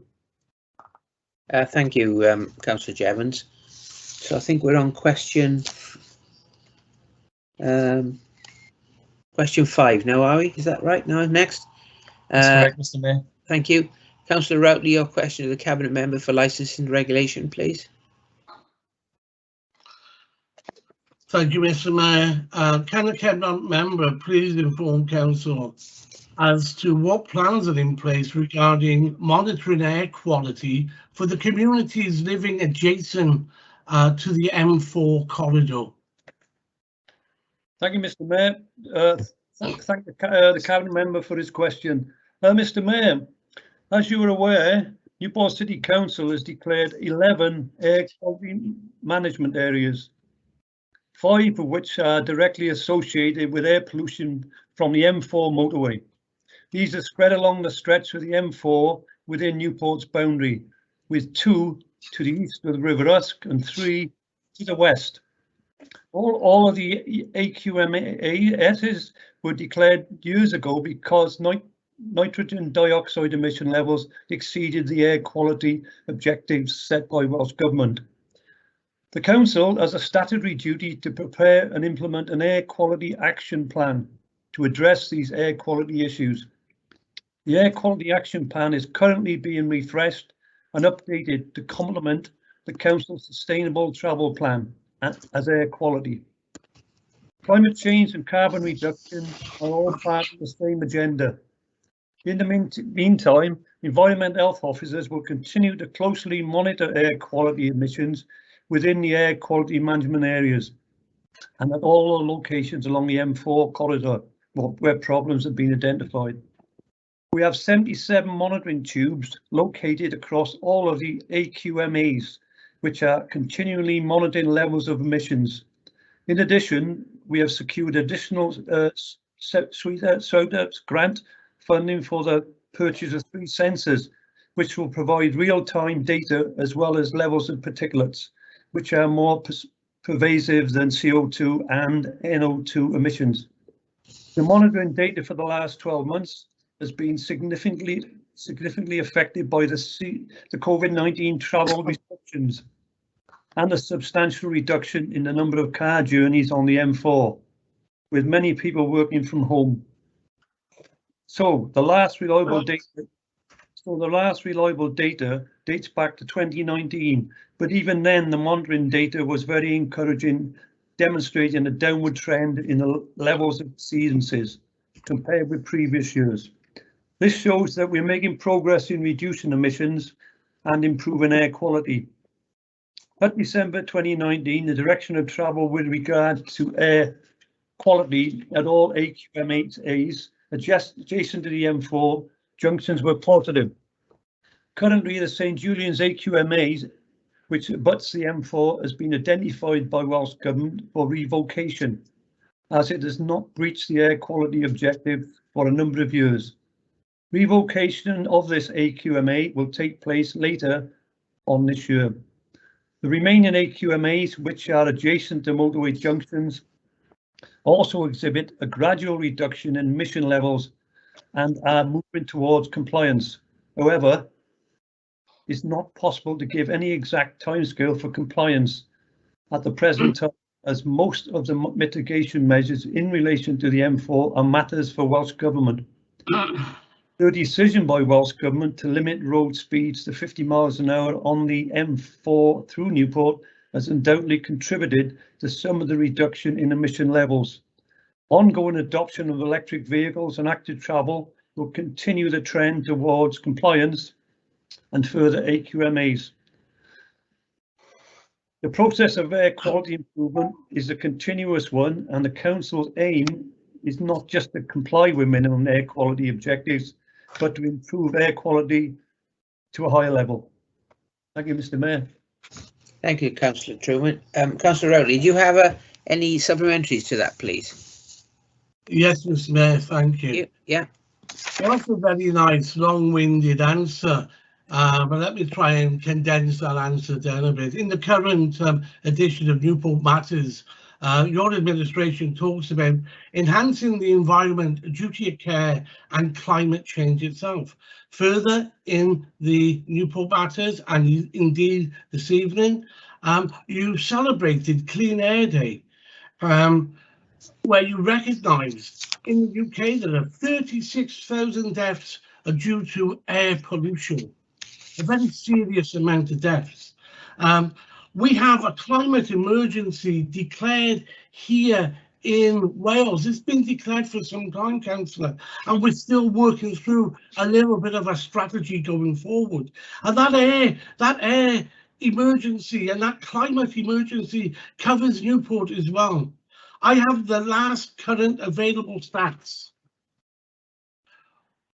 You do realise, and I'm sure you do, the 1 in 22 deaths in Newport are linked to air quality. In 2017, 113 deaths were due to air pollution in Newport. That equates to 4.5 of all deaths in Newport is due to air quality. The problem we have with the M4, it's not travelling at 50 miles an hour on the weekend, it's in gridlock, Councillor. And gridlock produces idling cars, which then sends its pollutants sky high. But not only that, here in Langstone, we have the M4 running to the left-hand side of us. And to the right-hand side, we have the A48. And we have traffic seeking alternative routes because there is no other way out. Just 2 minutes up, Mr. Mayor. Thank you very much, Gareth. Also interrupt as well. I think. Can I sum up, Mr. Mayor? I'm going to ask. We finished the 2 minutes now, and the problem a bit is that what we need is a supplementary question arising from the statement that the cabinet member made. It is a supplementary question. But the 2 minutes is up now, Bill. That's the problem. Okay. Thank you. Well, I'm sorry. I'll write to you. No, yeah. No okay. problem at all. Thank you. Could I ask members as well? We're getting comments in the chat box now. Remember that although we're conducting these meetings virtually, it is as if we are in the chamber. I wouldn't expect members to jump up interjecting when other people are speaking. So please, can we just leave that alone for the moment? Thank you. Plenty of time for that next May. Right, so now we move on to question 6, which is the Cabinet Member Education and Skills, please. Councillor Mogford, I believe. Thank you again, Mr. Mayor. Prior to the pandemic, both St Julian's Comprehensive School and Newport High School were in special measures. Can the Cabinet Member for Education provide an update on how improvements to the schools are progressing and when they are likely to come out of special measures? Thank you. Councillor Davis. Thank you, Mr. Mayor, and thank you, Councillor Mogford, for your question. In the period leading up to the pandemic, the governing bodies of both schools secured the employment of new head teachers who had both had to take up their posts during the pandemic. And I absolutely applaud how both those head teachers have met that challenge whilst taking up their posts in such very, very difficult times and able to work incredibly quickly with their staff and make great strides and make great changes. Both head teachers and their governing bodies have fully engaged with education services, the EAS and ESTIN during this period of the pandemic to address the recommendations of their inspections, alongside adapting provisions for learners, including the development of blended learning and providing childcare for vulnerable learners and the children of key workers. When the pandemic started, ESTIN actually suspended all planned investigations and inspections and official monitoring activity for schools in statutory category. However, ESTIN have actually continued to work with both St Julian's and Newport High in a support capacity, and formal monitoring activity has resumed for some schools during summer of 2021. Newport High and St Julian's are also participating in a new national multi-agency programme that's been initiated by Welsh Government as to support schools across Wales that are in a statutory ESTIN category to make the required improvements. Education Services, the EAS, ESTIN, Welsh Government and the individual schools are working in a coordinated manner to ensure that schools progress out of a statutory category as soon as possible. Importantly, it has to be noted, and we have to understand, that it's only Estin who are able to determine whether schools should be removed from a category of special measures, and it would not be appropriate for the local authority to suggest a timeline for this. However, please be assured that Education Services and the EAS share the view of Estin that both schools are making progress and are supportive of the leadership direction facilitated by the governing bodies and the head teachers of both schools. Thank you. Thank you, Cabinet Member. Councillor Mugford, do you have a supplementary question, please? Yes, I'll try and make it very short, if I can. So it's pleasing to hear that there are 2 new head teachers, but we should recognise that the governing body has a big influence on the performance of the school. I'm currently looking at the St Julian's School webpage, and I see that the chair of the governors is Councillor Deborah Davis. Could you clarify whether you are still chair, if not when you resigned, and how long you've actually been chair of governors at St Julian's for? Absolutely, Councillor Mugford. I've been historically, I've been a member of, I believe I've been a member of St Julian's governing body since 2014, 2015. I've been vice chair. I was vice chair for 2 years from approximately about 2016, and I've been chair of governors for the last 2 years. I remain chair of governors of St Julian's School. We are in special measures. It would be inappropriate to change the leadership of the governing body at this point in time. It would interfere in that process where leadership is absolutely tantamount to ensuring that we progress through that process. Estin look for strong, continuous leadership, and it's a key issue that they will review and consider. Estin are aware, as they've discussed it with myself, that I am recently appointed as Cabinet Member for Education. I'm aware, quite rightly, Councillor Mugford, there may well be potential conflicts of interest, and obviously when there are conflicts of interest, I will ask the Vice Chair to step into that role. But in the meantime, it would be inappropriate for me to step down from supporting St Julian's School as Chair of Governors whilst we're in a specific position. Thank you. Thank you, Cabinet Member. I wish I had just one more supplementary, but I don't. Thank you. Thank you, Councillor Mugford. So now we move on to question 7, which is for the Cabinet Member, Transport and Sustainable Development, who I believe is Jason Hughes. And I think, if I'm correct, this is a question from Councillor Townsend. Would that be, is that Carmel or Holly? Yes, it's Carmel. Okay, if you'd like to ask your question now, please. Yes, thank you. The Cabinet Member will be aware of the difficulties that HMO planning applications are having on neighbouring residents and businesses. The Council's own supplementary planning guidance on HMOs makes reference to adverse impacts on community cohesion, amenity, parking and absentee landlords.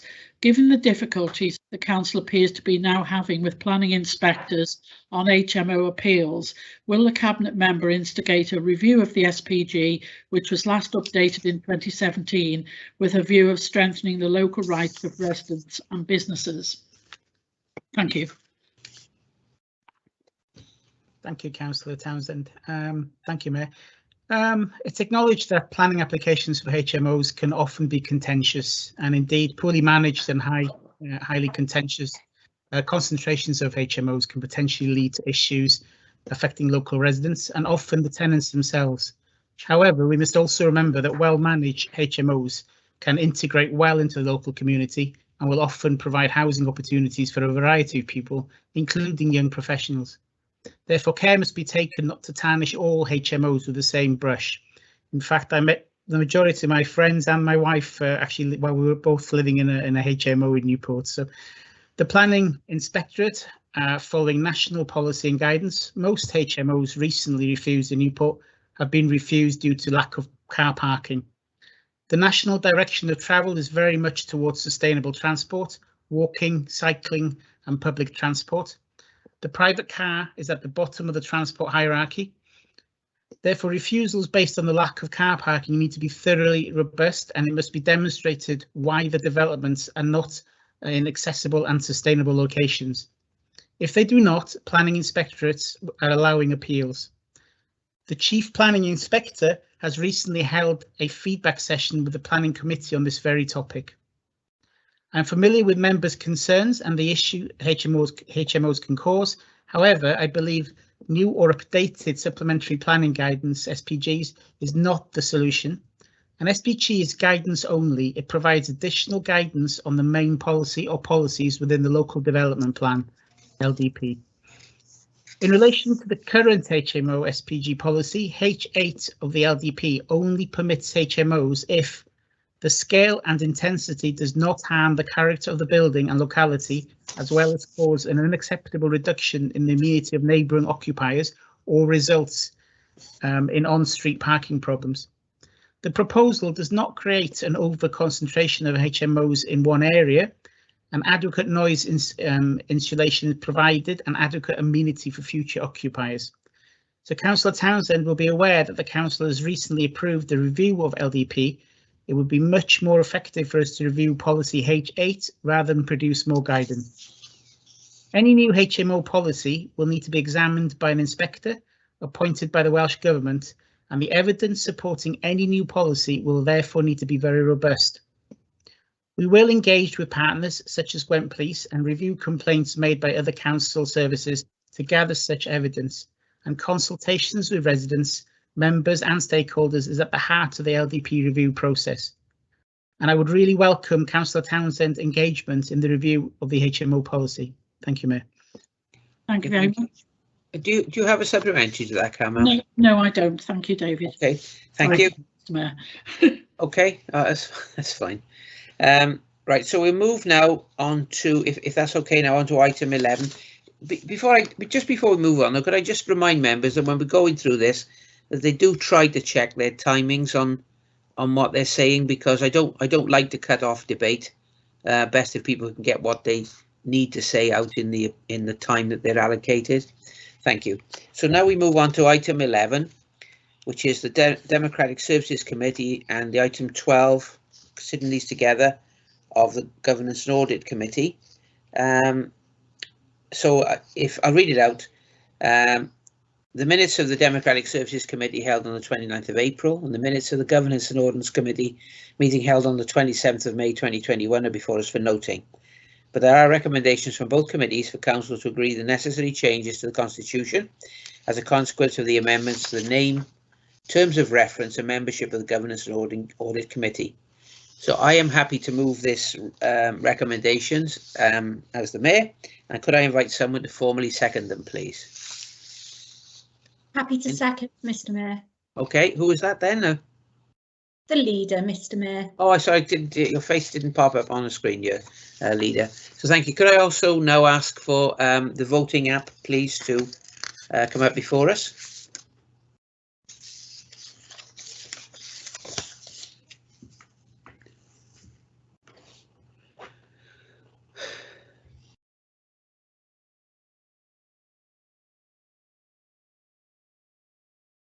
Has anybody seen it yet?